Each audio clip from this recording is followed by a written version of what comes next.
Okay, चलें। आज हम स्टार्ट करते हैं इंट्रोडक्शन से। सबसे पहले जो है किसी भी चीज़ की जो बेस होती है वो इंट्रोडक्शन से होती है। लाइक कि अगर आपको किसी चीज़ का पता ही नहीं है कि आपने स्टार्ट कहाँ से लेना है, जो फर्स्ट स्टेप है अगर वही नहीं आपको लेना आता तो आप बाकी नेक्स्ट स्टेप्स कैसे लेंगे। तो कितने लोग हैं आप में से, जल्दी से मुझे चैट में बताएं जिनको पता है आए कि आइल्स में कौन कौन से मॉड्यूल्स हैं और उसका फॉर्मेट क्या है, और कभी किसी ने ट्राई किया हो।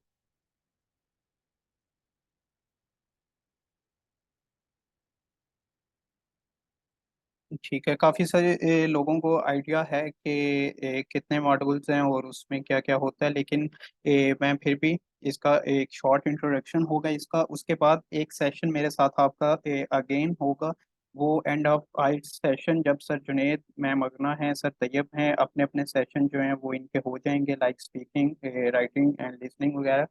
तो उसके बाद लास्ट सेशन जो होगा वो हमारा इस बेस पे होगा। वो लास्ट पे क्यों रखा है सबसे पहले मैं आपको बता दूं। वो लास्ट पे इसलिए है कि अगर मैं आपको अभी से कुछ टिप्स और कुछ ऐसी ट्रिक्स बता दूं जिससे आपको, आपकी इंग्लिश अगर वीक भी है मेरी तरह, तो आप इजीली अच्छा बैंड स्कोर कर सकते हैं।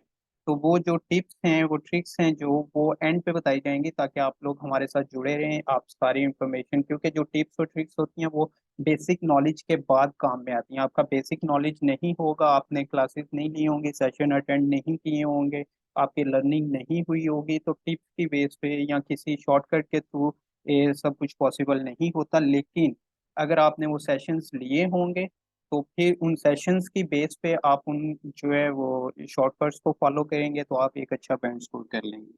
तो आज का लेक्चर हम स्टार्ट करते हैं।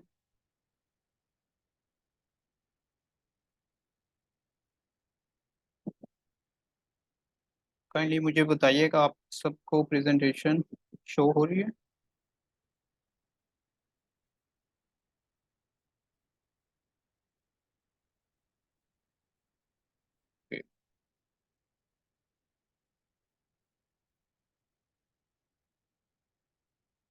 चलें, आज का फर्स्ट सेशन जो है वो हमारा बेस कर रहा है कि आइट्स के फॉर्मेट क्या है और उसके मॉड्यूल्स कौन कौन से हैं। तो हम स्टार्ट करते हैं। आप सबको ए प्रपोजल राइटिंग का सेशन मैंने दिया था, तो काफ़ी सारे लोग को इंट्रो है मेरा। उसके बाद अगर कोई नहीं भी जानता तो मैं अपना शॉर्ट सा इंट्रो दे देता हूँ कि मैंने एमएस की है कॉमसेट से, एंड आफ्टर इधर मेरा आइल्स स्कोर नहीं लिखा मैंने, लास्ट दिनों आइल्स दिया था। और लाइक के मैं किसी को ये नहीं कहूँगा कि आप लोग शॉर्टकट लें या इतने टाइम में प्रिपेयर करें। तो मैंने 7 डेज प्रिपरेशन के बाद 7 बैंड स्कोर किया था, तो लाइक के मुझे टाइम नहीं मिल सका। तो आपको मैं कुछ वो टिप्स और ट्रिक्स एंड पे बताऊंगा कि जिनको आप जो है वो यूज़ करके आप भी एक अच्छा स्कोर कर सकते हैं। वॉइस लो है, अभी ठीक है आवाज़?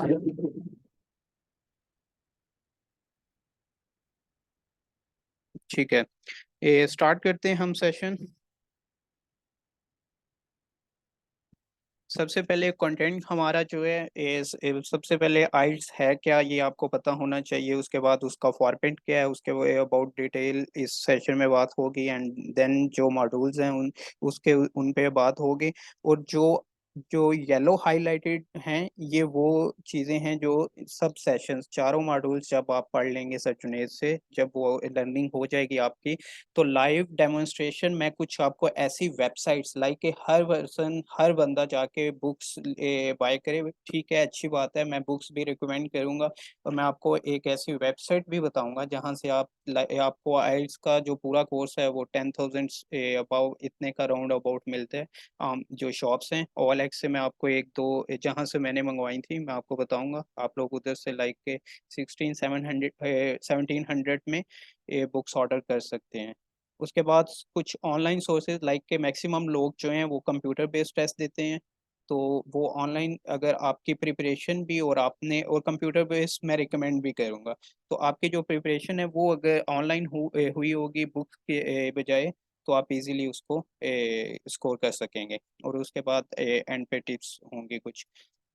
सबसे पहले आइट्स क्या है, क्यों आप लोग सब देते हैं, आप सब लोग क्यों ये सेशन अटेंड कर रहे हैं। डेफिनेटली आप सब लोग जो हैं वो किसी ऐसे कंट्री में, या तो किसी जॉब के सिलसिले में, जॉब पर्पस के लिए या एजुकेशन के लिए, डिफरेंट जो है आपके गोल्स हो सकते हैं। तो जाना चाहते हैं जहाँ पे लैंग्वेज बैरियर है, किसी कंट्री में इंग्लिश जो है वो इंटरनेशनल लैंग्वेज है, तो आइल्स इसीलिए किया जाता है कि वो एक इंडिकेशन होती है, वो स्कोर एक इंडिकेशन होती है कि आप जो बाहर जाएंगे, किसी भी कंट्री में जाएंगे, यूरोपियन है, कनाडा है, ऑस्ट्रेलिया, किसी भी कंट्री में है, तो आप उधर कम्युनिकेशन कर सकते हैं। तो बेसिकली ये एक इंडिकेशन है, it's not a certificate of any scholarship और एनी जॉब। इसकी बेस पे आपको कोई स्कॉलरशिप या जॉब मिल नहीं जाएगी।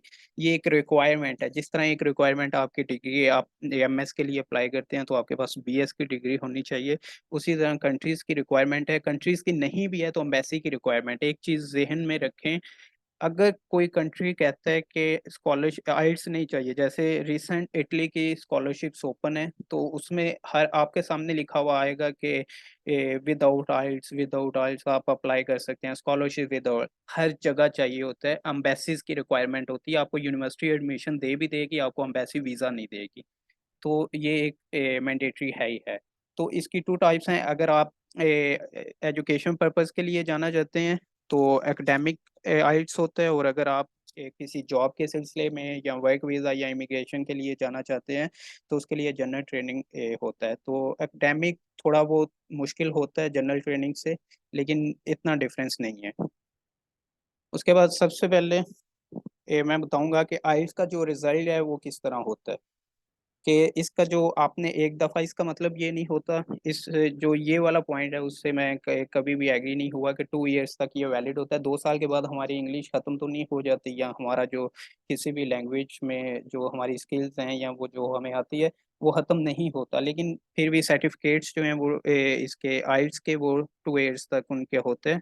और उसके बाद बैंड स्कोर होता है, हर एक जिस तरह लिसनिंग है, राइटिंग है, रीडिंग है, स्पीकिंग है, सब में आपको सेपरेट बैंड मिलते हैं, और फिर उसके एवरेज बेस पे आपका ये बैंड बनते हैं, बैंड स्कोर बनता है आपको। तो इसमें बैंड होते हैं, और दूसरा 1 to 9 बैंड होते हैं, और इसमें कोई फेल या पास नहीं होता। लेकिन 6.5 एंड अबाउ हर कंट्री इसको स्कोर करता है।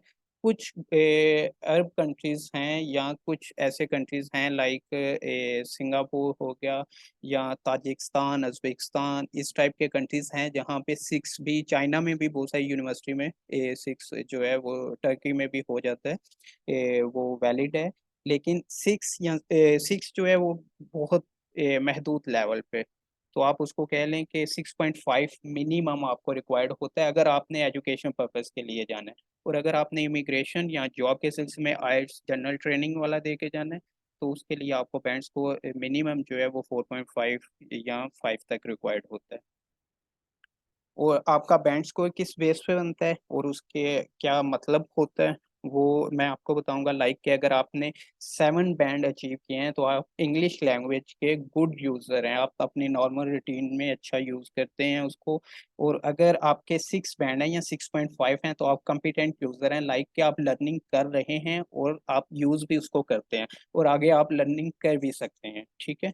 और उससे 6 से कम की तरफ अगर आप आए 5 4, तो वो मॉडरेट या लिमिटेड, इस पे आपको कोई भी यूनिवर्सिटी, अगर इस 6 से कम बैंड्स हैं तो आपको आइल्स अपना शो करना ही नहीं चाहिए। ट्राई करें, तैयारी अच्छी करके अगेन दें, तो वो आपको उसकी बेस पे कहीं अप्लाई करना ही नहीं चाहिए, वो एक आपका प्लस फैक्टर की जगह माइनस हो जाएगा, तो उसको आप यूज़ ना करें। उसके बाद दोनों आइल्स में डिफरेंस क्या है? दोनों के में ये डिफरेंस है कि जो लिसनिंग है वो तो दोनों में सेम है, और उसके बाद सॉरी, लिसनिंग के साथ नीचे भी लिसनिंग एडिट नहीं हुआ, इधर स्पीकिंग है। स्पीकिंग और लिसनिंग दोनों में सेम है, लेकिन जो एकेडमिक रीडिंग और राइटिंग है ये डिफरेंट होता है as compare to general reading and general test जो है एंड राइटिंग, ठीक है। इनमें डिफरेंस क्या है वो भी आगे जाके हम देखेंगे। तो लिसनिंग में आपको 30 मिनट्स मिलते हैं। आपने एक ऑडियो जो होती है, आप कंप्यूटर बेस दे रहे हैं या आप फिजिकल, आप पेपर पे दे रहे हैं, पेपर बेस दे रहे हैं या कंप्यूटर बेस, आपको एक ऑडियो जो है वो सुनाई जाती है। और उसमें थोड़ा सा होता है कि लाइक कहीं पे 30 सेकेंड्स का पॉज होता है, कहीं पे 1 मिनट का पॉज होता है, डिफरेंट जो है उसको डिवाइड किया होता है पोर्शंस में, आगे जाके वो भी हम देखेंगे। इसी तरह एकेडमिक जो है वो 60 रीडिंग जो है वो 60 मिनट्स का होता है, सेम फॉर जनरल रीडिंग, दोनों 60 मिनट्स के होते हैं, लेकिन थोड़ा सा कंटेंट डिफरेंट होता है। ठीक है, क्योंकि एक जो एकेडमिक रीडिंग है उसमें आप पढ़ने के लिए जा रहे हैं, तो उसमें जो आपको कंटेंट प्रोवाइड वो करेंगे रीडिंग टेस्ट में। तो मेरे ख्याल में सबसे जो मुश्किल पोर्शन है और सबसे जिसकी ज़्यादा प्रिपरेशन की ज़रूरत होती है वो भी रीडिंग होती है। आप सबको स्पीकिंग मुश्किल लगता होगा, या आपको लगता होगा कि लिसनिंग में अगर आपने कोई पॉइंट मिस कर दिया है, ऑडियो तो चल रही है, आपने पॉइंट मिस किया और आपका उसको वो जो भी आप लिख रहे हैं, ब्लैंक्स हैं, टिक क्रॉस हैं, ट्रू फॉल्स जो भी है, वो मिस हो गया तो आपके मार्क्स कम। लेकिन सबसे मुश्किल रीडिंग इसलिए होता है, वो आगे जाके मैं आपको दिखाऊंगा कि इसमें कितने वर्ड्स होते हैं। तो उतने वर्ड्स उतने टाइम लिमिट में रीड करना, और वो 4 डिफरेंट जो हैं वो पार्ट्स में डिवाइडेड होता है, 4 डिफरेंट पैराग्राफ्स होते हैं, कंप्रीहेंशन होते हैं 4 डिफरेंट। तो आप उसको मुश्किल होता है उसको as compare to speaking. Speaking इससे आसान होता है, ये मैं आपको बता दूंगा, और उसकी भी मैं आपको टिप दे दूंगा कि आपको स्पीकिंग कैसे चूज करना है ताकि आप जो है वो एक अच्छा स्कोर कर सकें। उसके बाद टेस्ट होता है, सॉरी चैट में डिफरेंट क्वेश्चंस आ रहे हैं, इनको एंड पे मैं जो है एंटरटेन करूंगा, तो ये क्वेश्चंस एंड पे मैं सारे इनका आंसर करूँगा। आगे है लिसनिंग टेस्ट। लिसनिंग टेस्ट जो है उसको अगर डिटेल में देखा जाए तो 30 मिनट्स का ये टेस्ट होता है। इसमें 10 मिनट्स आपको पेपर बेस्ड टेस्ट में, अगेन मैं बता रहा हूँ, पेपर बेस्ड टेस्ट में 10 मिनट्स ट्रांसफर टाइम दिया जाता है। एक आंसर शीट होती है, आपने अपने सारे आंसर्स वो जो क्वेश्चंस थे उनके आपने लेड पेंसिल से लिखे होते हैं, आपने उनको ट्रांसफर करना होता है दूसरी आंसर शीट पे। लेकिन कंप्यूटर बेस्ड टेस्ट में आपको ये 10 मिनट्स नहीं मिलते, तो आपने 30 मिनट्स के अंदर अंदर ही अपना इस टाइम बाउंड में ही अपना ये टेस्ट जो है वो सॉल्व करना। और जैसे ही ऑडियो जो एंड होती है आपको लास्ट पे 1 मिनट मिलता है, आपने जो भी है वो टाइप कर लिया उसके बाद वो ए, ये जो लिसनिंग है इसका जो कंप्यूटर बेस्ड टेस्ट है उसमें जस्ट एक ये ड्रॉबैक है कि आपको 10 मिनट्स नहीं मिलते। लेकिन आपको अगर ये पेपर बेस में 10 मिनट एक्स्ट्रा मिलते भी हैं तो वो जस्ट आंसर्स ट्रांसफर करने के लिए मिलते हैं। ऑडियो जो है वो जो है वो नहीं उस टाइम चल रही होती, तो आप ना तो उसको बैक पे करके देख सकते हैं बैक क्या सुना था आपने कुछ भी, तो ऐसा इतना फायदा नहीं होता। इसमें 40 क्वेश्चंस होते हैं, आपकी इवैल्यूएशन इन 40 क्वेश्चंस की बेस पे होती है, आपके मार्क्स जो लगते हैं वो इनके बेस पे लगते हैं। लाइक कि अगर आपके 35 to 40 का आपने स्कोर किया तो आपका बैंड स्कोर जो है वो 8.5 या 9 होगा, ठीक है। अगर आपने 32 35 किया तो आपका बैंड स्कोर जो है वो 7.5 होगा। इस तरह करके जैसे जैसे आपका 2 to 3 नंबर के डिफरेंस से स्कोर कम होता जाता है, वैसे वैसे ही आपका जो बैंड स्कोर है वो भी कम होता जाता है। उसके बाद इसमें किस टाइप के क्वेश्चन होते हैं, मल्टीपल चॉइस हो सकते हैं। सबसे जो मुश्किल काम होता है कि इसमें ये होता है कि एकदम से मल्टीपल चॉइस क्वेश्चन आप कर रहे हैं, अगला क्वेश्चन जो है वो एकदम से मैचिंग वाला आ सकता है, ठीक है, उससे अगला डायग्राम कोई आ सकती है, इस फ्लो चार्ट कोई आ सकता है, कोई समरी जो है वो आपने कंप्लीट करनी होती है, लाइक कि उन्होंने एक लाइन लिखी ब्लैंक छोड़ दी फिर आगे एक लाइन लिखी, ठीक है। उसके बाद शॉर्ट आंसर्स आ सकते हैं जिनका आपने 1 2 या 3 वर्ड्स में, ऊपर इंस्ट्रक्शंस होती हैं कि 1 2 या 3 वर्ड्स में आप उसको आंसर करें। या कोई सेंटेंस कंप्लीशन हो सकती है, डायग्राम लेबलिंग हो सकती है। तो इसमें ये मुश्किल आती है कि इसको इस मुश्किल को कैसे आपने जो है वो आसानी में बदलना है, कैसे आपने इस डिफिकल्टी को इसमें बदलना है, वो इस तरह कि वो आपने आखिरी सेशन जो होगा टिप्स एंड ट्रिक वाला वो जरूर अटेंड करना है। अगर मैं अभी आपको बता दूंगा तो आप क्यों अटेंड करेंगे, ठीक है। उसके बाद लिसनिंग टेस्ट के 4 सेक्शंस जो हैं वो किस तरह डिवाइडेड होते हैं।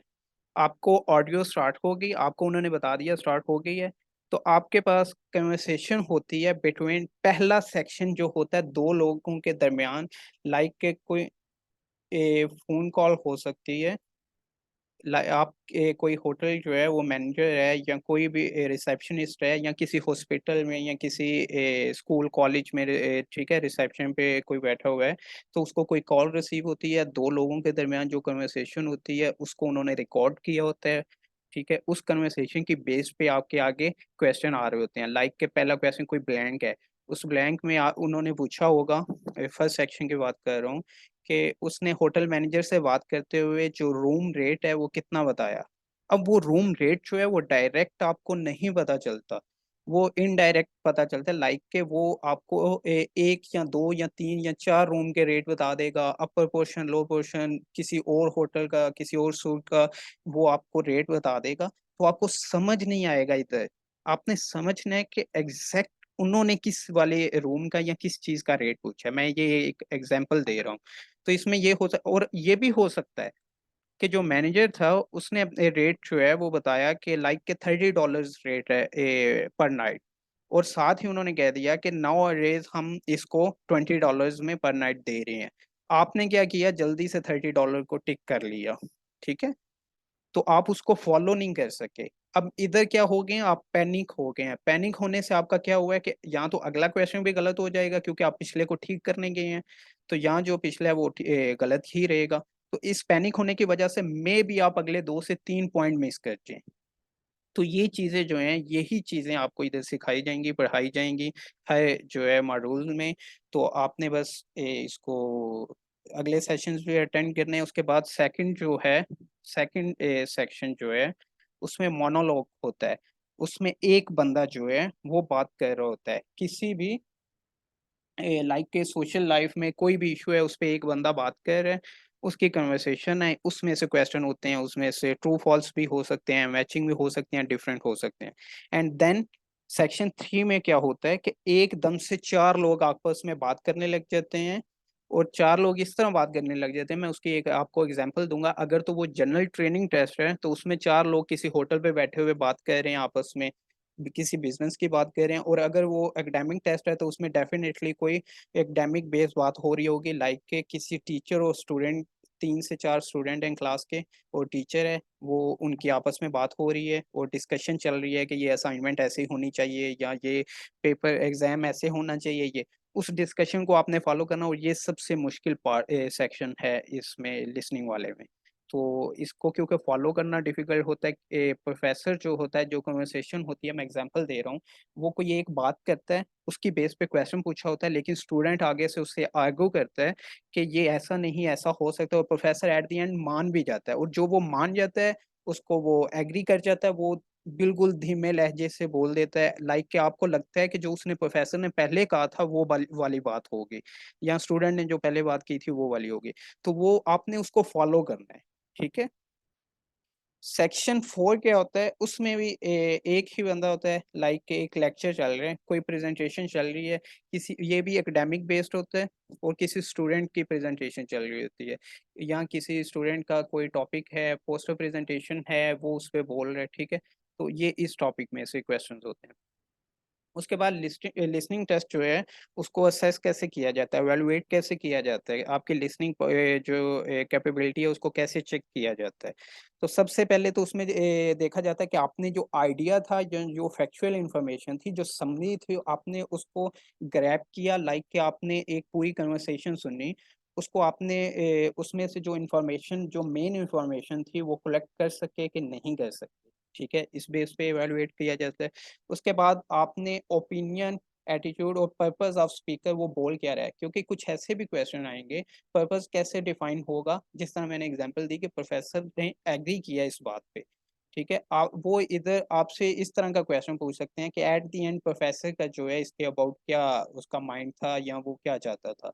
तो आपने वो सही से असेस किया, ये भी इधर इवेलुएट होगा। और उसके बाद जो आर्गुमेंट हो रहे थे, जो बात हो रही थी, उसको आप अच्छे से फॉलो कर सके। लाइक जो मैंने एग्जांपल दी कि वेटर जो है वो किसी अपने कस्टमर से बात कर रहे हैं, और कस्टमर को कह रहे हैं कि ये चीज़ अवेलेबल नहीं है, ठीक है। आपके पास क्वेश्चन आ रहा है कि ये चीज़ थी, आपने लिख दिया नो, लेकिन दूसरा वेटर बीच में आके कह रहा है कि ये हम आपको प्रोवाइड कर सकते हैं। इस तरह किसी भी तरह वो आके कह देता है कि हम ये आपको प्रोवाइड, आपने वो फॉलो नहीं किया, आपने जल्दी से जो पहले वेटर की जो कन्वर्सेशन थी उसमें से आपको पता चला कि आप वो चीज़ उनके पास नहीं है, आपने जल्दी से नो मार्क किया और आप आगे मूव कर गए। लेकिन दूसरा वेटर आया, उसने कुछ और कहा, आप उसको फॉलो नहीं कर सके, तो इसमें ये चीज़ भी इवैल्यूएट होती है।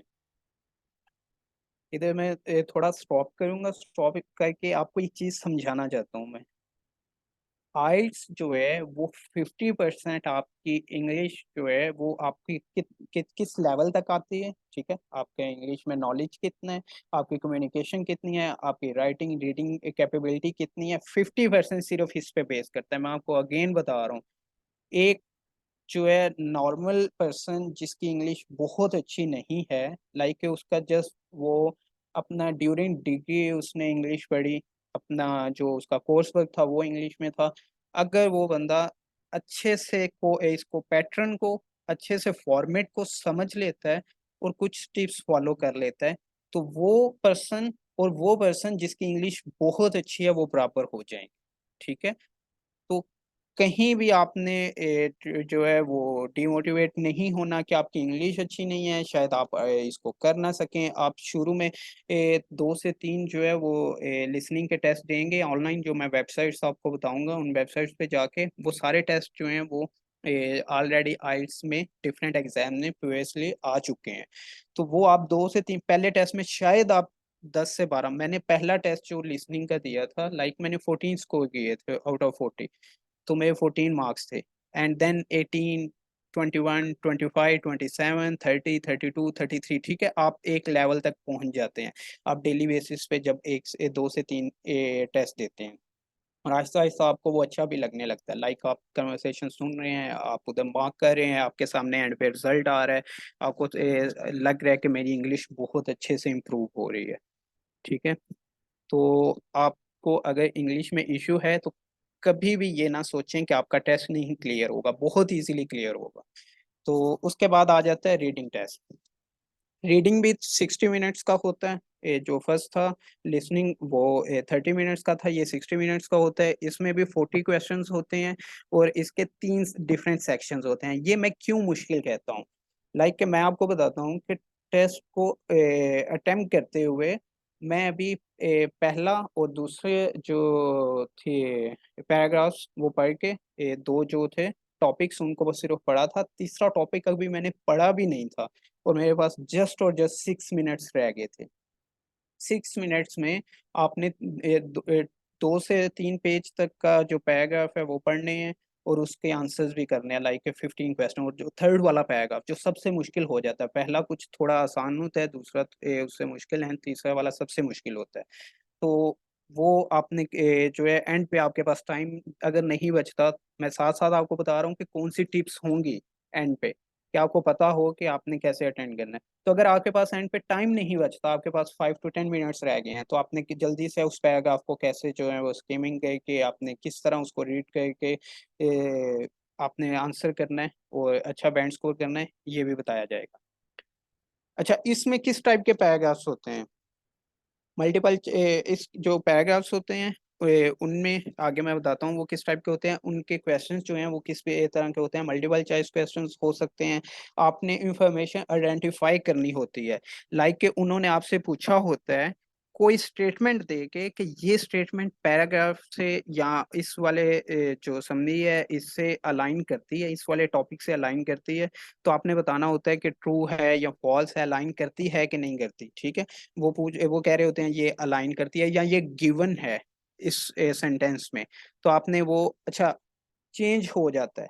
कभी भी ये नहीं होगा कि उन्होंने जो लाइन क्वेश्चन में लिखी हुई है वो लाइन डायरेक्ट आपको मिल जाए, कीवर्ड्स होंगे।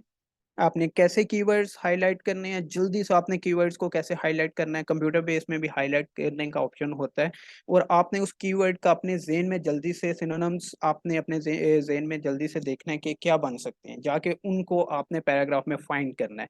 तो ये सब कैसे करना है ये भी बहुत इजीली हो जाएगा, मैं आपको बताऊंगा। उसके बाद आप चेक करें कि राइटर जो है ये आपके माइंड की पावर इधर चेक हो रही होती है कि आपने पूरा पैराग्राफ पढ़ लिया, आपने पूरा उसको टॉपिक को पढ़ लिया, लाइक एक टॉपिक 2100 वर्ड्स से अब ज़्यादा का होता है, तो आप सोचें कि 2100 वर्ड्स को आप एक वर्ड फाइल लें, उसमें कोई भी आप फाइल ऐड करें, चेक करें कि 2100 या 2500 वर्ड्स कितने होते हैं।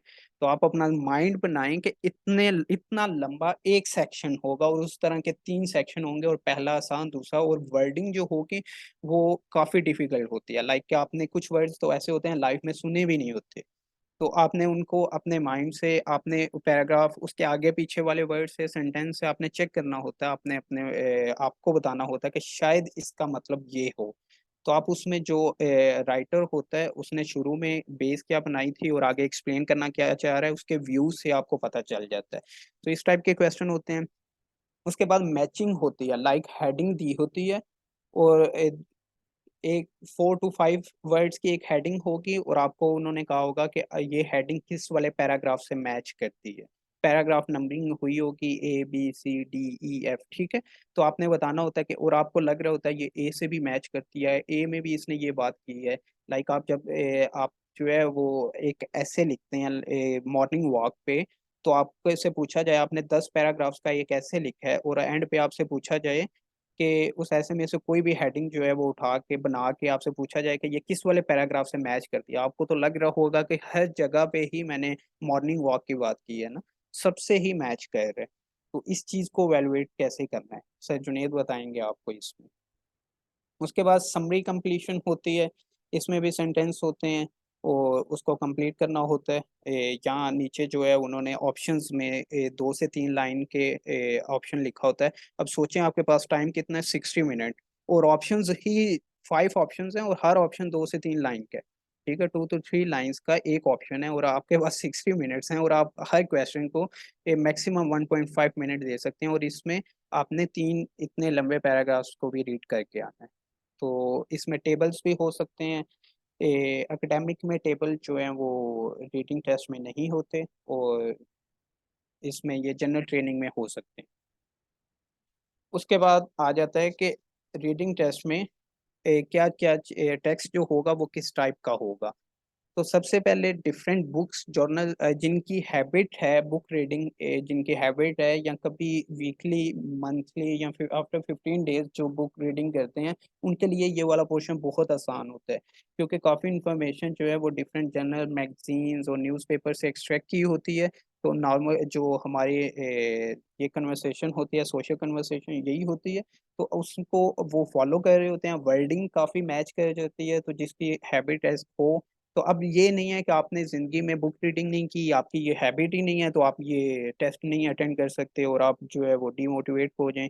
हैबिट बन सकती है, जस्ट आपको 10 दिन चाहिए। आप एक अच्छा सा नॉवल लें, आपको जिसमें इंटरेस्ट है, आपको अगर आपको different dramas related, arts related, या different war related, gaming related, जिस टाइप का इंटरेस्ट है उस टाइप की बुक ले लें, उसको रीड करें।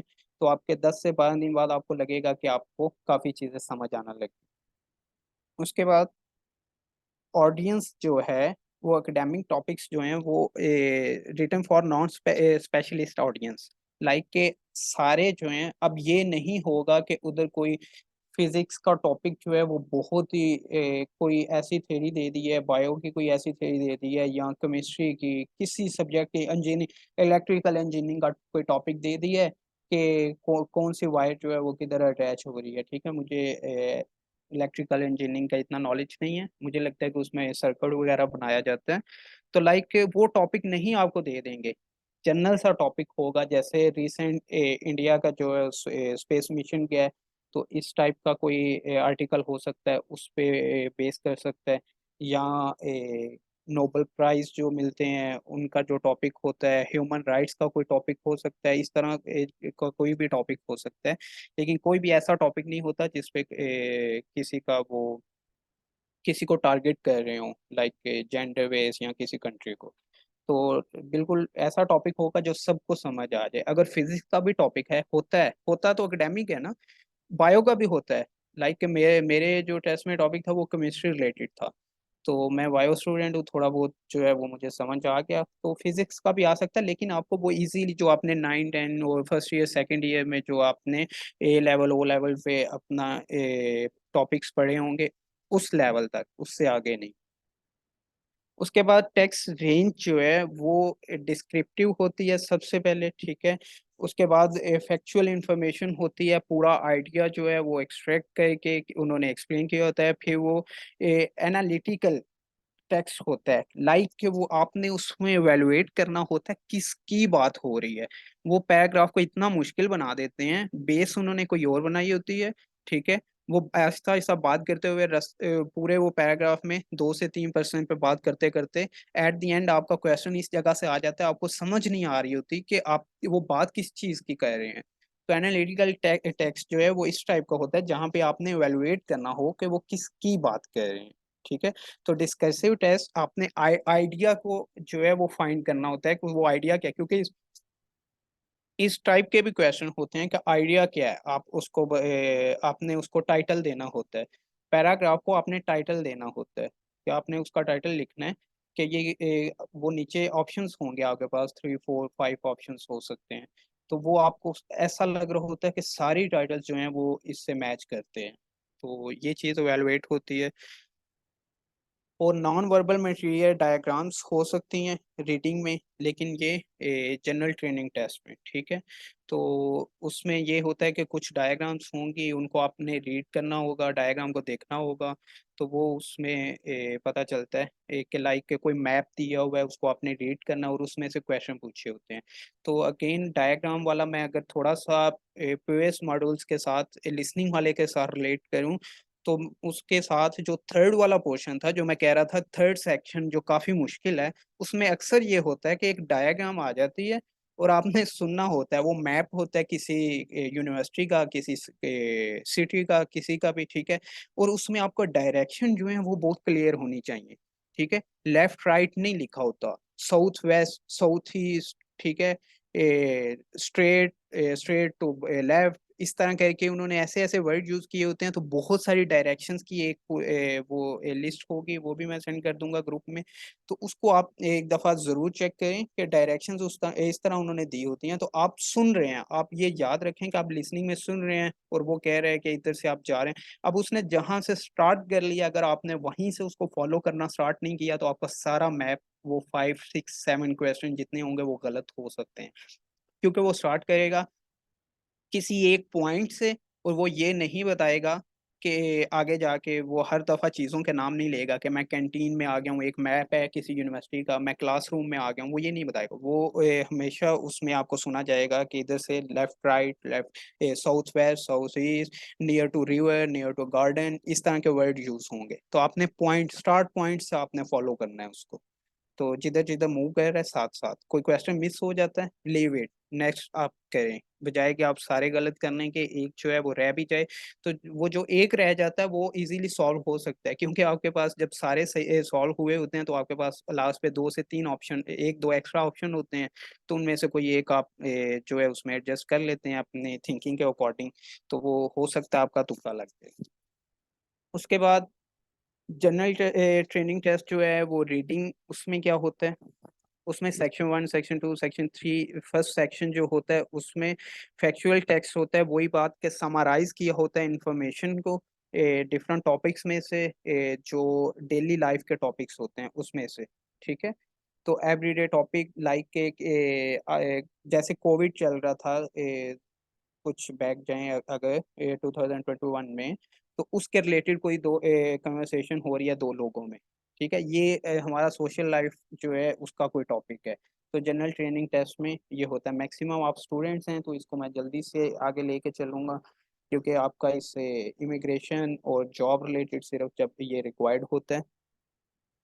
उसके बाद सेक्शन 2 जो होता है उसमें वही फैक्चुअल टेक्स्ट जो है वो फोकस कर रहा होता है वर्क रिलेटेड इश्यूज, क्योंकि आप वर्क के लिए जा रहे होते हैं। तो इसमें जो कन्वर्सेशन हो रही होती है वो कोई एक बंदा जो बोल रहा होता है वो किसी कंपनी का बॉस बोल रहा होगा। पहले उधर हम जो एकेडमिक था उसमें कौन बोल रहा था, प्रोफेसर बोल रहा है, कोई स्टूडेंट बोल रहा है। ठीक है। इधर कौन बोल रहा है, कोई वर्कर बोल रहा है, वेटर बोल रहा है, कोई इस टाइप का पर्सन। ठीक है। सेक्शन 3 जो है वो थोड़ा इसमें इंफॉर्मेशन ज्यादा होती है, ये थोड़ा लॉन्गर भी होता है। लाइक के पैराग्राफ की लेंथ भी ज़्यादा होती है और ये थोड़ा कम्प्लेक्स भी होता है। तो इसलिए मैं कह रहा था कि ये मुश्किल भी होता है, जैसे जैसे आप सेक्शन 1 2 3 आगे मूव ऑन करते हैं तो वो मुश्किल होता जाता है। तो इसमें क्या होता है कि किसी भी कंपनी के कोई नोट्स हो सकते हैं, एड्स, कंपनी हैंडबुक, कोई इस तरह की चीजें, मैगजीन, न्यूज़पेपर, कोई ऐसी न्यूज़ हो सकती है जिस पे पूरा आर्टिकल लिखा हुआ है। एक तो वो लेंथी होगा, दूसरा वो किसी ऐसी न्यूज़ पे आर्टिकल लिखा होगा जो रिसेंट आजकल का कोई टॉपिक है, जैसे एनवायरमेंट रिलेटेड कोई इशू लिखा होगा किसी जनरल न्यूज़पेपर में कोई आर्टिकल, तो वो इसमें ऐड कर देंगे। आगे हमारा थर्ड मॉड्यूल है रीडिंग टेस्ट। सॉरी, वही रीडिंग टेस्ट जो पीछे हम फॉलो कर रहे हैं, उसमें स्किल किस बेस पे असेस की जाती है। सबसे पहले कि आप मेन पॉइंट जो है वो बताना चाह रहे हैं, जो वो आप फॉलो कर सके। Main point and main idea में क्या डिफरेंट है। दूसरे नंबर पे मेन आइडिया आप फॉलो कर सके। ये चीज़ें उनको क्वेश्चन से पता चलती हैं, आपने क्वेश्चन को अटेम्प्ट कैसे किया है। तो मेन पॉइंट मतलब कि जिस तरह मैंने बताया कि मैनेजर बता रहा है कि $30 जो है वो पर नाइट हम चार्ज कर रहे हैं। तो आपने वो मेन पॉइंट, उसने बाद में उसको चेंज कर दिया था कि $20 आजकल हम चार्ज कर रहे हैं। तो आप उसको फॉलो कर पाए। ठीक है, ये मेन पॉइंट था, मेन फिगर था जो आप फॉलो कर सके या नहीं कर सके। मेन आइडिया क्या है? मेन आइडिया है कि उसी कन्वर्सेशन के एंड पे जो है वो बता रहा होता है मैनेजर कि हम आपको ये फैसिलिटीज भी साथ देंगे। ठीक है, तो उसमें से कोई क्वेश्चन उन्होंने पूछा होगा कि वो कौन सी फैसिलिटीज दे रहे थे इस टाइप का, या कहाँ पे फैसिलिटीज दे रहे थे, इस टाइप का कोई क्वेश्चन होगा। तो आपने वो पूरा आइडिया जो है वो लाइक के इस टाइप का क्वेश्चन हो सकता है। तो वो जो फैसिलिटीज दे रहे थे, वो कहीं पे मैनेजर ने बोला था कि हम अपने होटल को अपने जो है उसको अच्छा करने के लिए या उसकी मार्केटिंग के लिए ये काम कर रहे हैं, ये फैसिलिटीज दे रहे हैं। आपका फोकस फैसिलिटीज पे था, लेकिन उनके मकसद से नहीं था। आप आइडिया ग्रैप नहीं कर सकते। तो लेकिन क्वेश्चन आ गया कि वो किस लिए ये चीज कर रहे थे। ठीक है, तो इसको फॉलो करना है। तो सॉरी, मैं लिसनिंग से रिलेट कर रहा हूँ अगेन, सॉरी। रीडिंग्स में सेम फॉर रीडिंग, वो पैराग्राफ आपने ऐसे फॉलो करना है।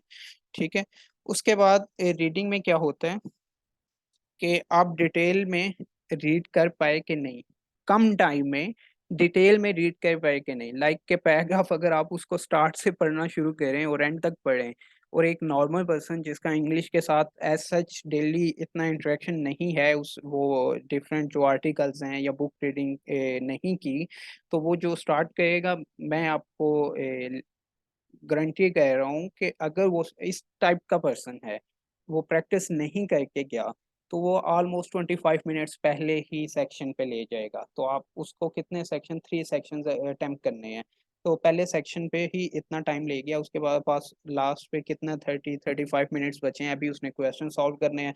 अब वो पढ़ने पे 25 मिनट्स ले गया, क्वेश्चन सॉल्व करेगा को तो ऑलमोस्ट 20 मिनट्स और उसके गए। तो एक जो है वो सेक्शन अटेम्प्ट कर सकेगा, बाकी सेक्शन रह जाएंगे। तो यहाँ पे वो टिप्स और ट्रिक्स काम आती हैं। यहाँ पे आपका इंग्लिश नॉलेज काम नहीं आता। आपके जितनी मर्जी अच्छी इंग्लिश है, तो आपने उसको अगर स्टार्ट से पढ़ना शुरू किया और एंड तक आप रीडिंग किया, आपने रीडिंग किया, कोई ट्रिक यूज नहीं की, तो आपकी बहुत अच्छी इंग्लिश है, तो आप फिर भी वो टाइम के साथ जो है वो टाइम को फॉलो नहीं कर सकते, और उस टाइम में आप तीनों सेक्शन अटेम्प्ट नहीं कर सकेंगे। उसके बाद है कि आप राइटर का जो ओपिनियन है, उसका एटीट्यूड और पर्पस जो है, वो मैंने जिस तरह पीछे बताया कि उन्होंने पूछा होता है कि हेडिंग जो है वो मैच कर रही है कि नहीं कर रही। तो अब वो हेडिंग उन्होंने, यहाँ ये क्वेश्चन जरूर मैंने हर दफा और मैक्सिमम ये क्वेश्चन 80% मैंने देखा है, ये क्वेश्चन होता है कि आइडिया क्या देना चाह रहा था वो। ये एमसीक्यूज होता है। तो वो आइडिया आप जो है वो ले सके हैं कि नहीं ले सके पैराग्राफ से, वो एमसीक्यूज में डिफरेंट आइडियाज उन्होंने दिए होते हैं। ठीक है, और नेक्स्ट अगेन वही following development of an argument, कि आपने उनको पूरे पैराग्राफ को या पूरी कन्वर्सेशन जो उसमें लिखी हुई है उसको फॉलो किया है कि नहीं किया। ठीक है, रीडिंग के बाद हमारा नेक्स्ट सेक्शन है राइटिंग टेस्ट। राइटिंग टेस्ट में क्या होता है कि ये भी 60 मिनट्स का होता है, जस्ट लाइक रीडिंग टेस्ट। लेकिन इसमें क्या होता है कि 2 डिफरेंट टास्क होते हैं, और राइटिंग टेस्ट जो है इसमें पॉइंट सबसे कम मिलते हैं।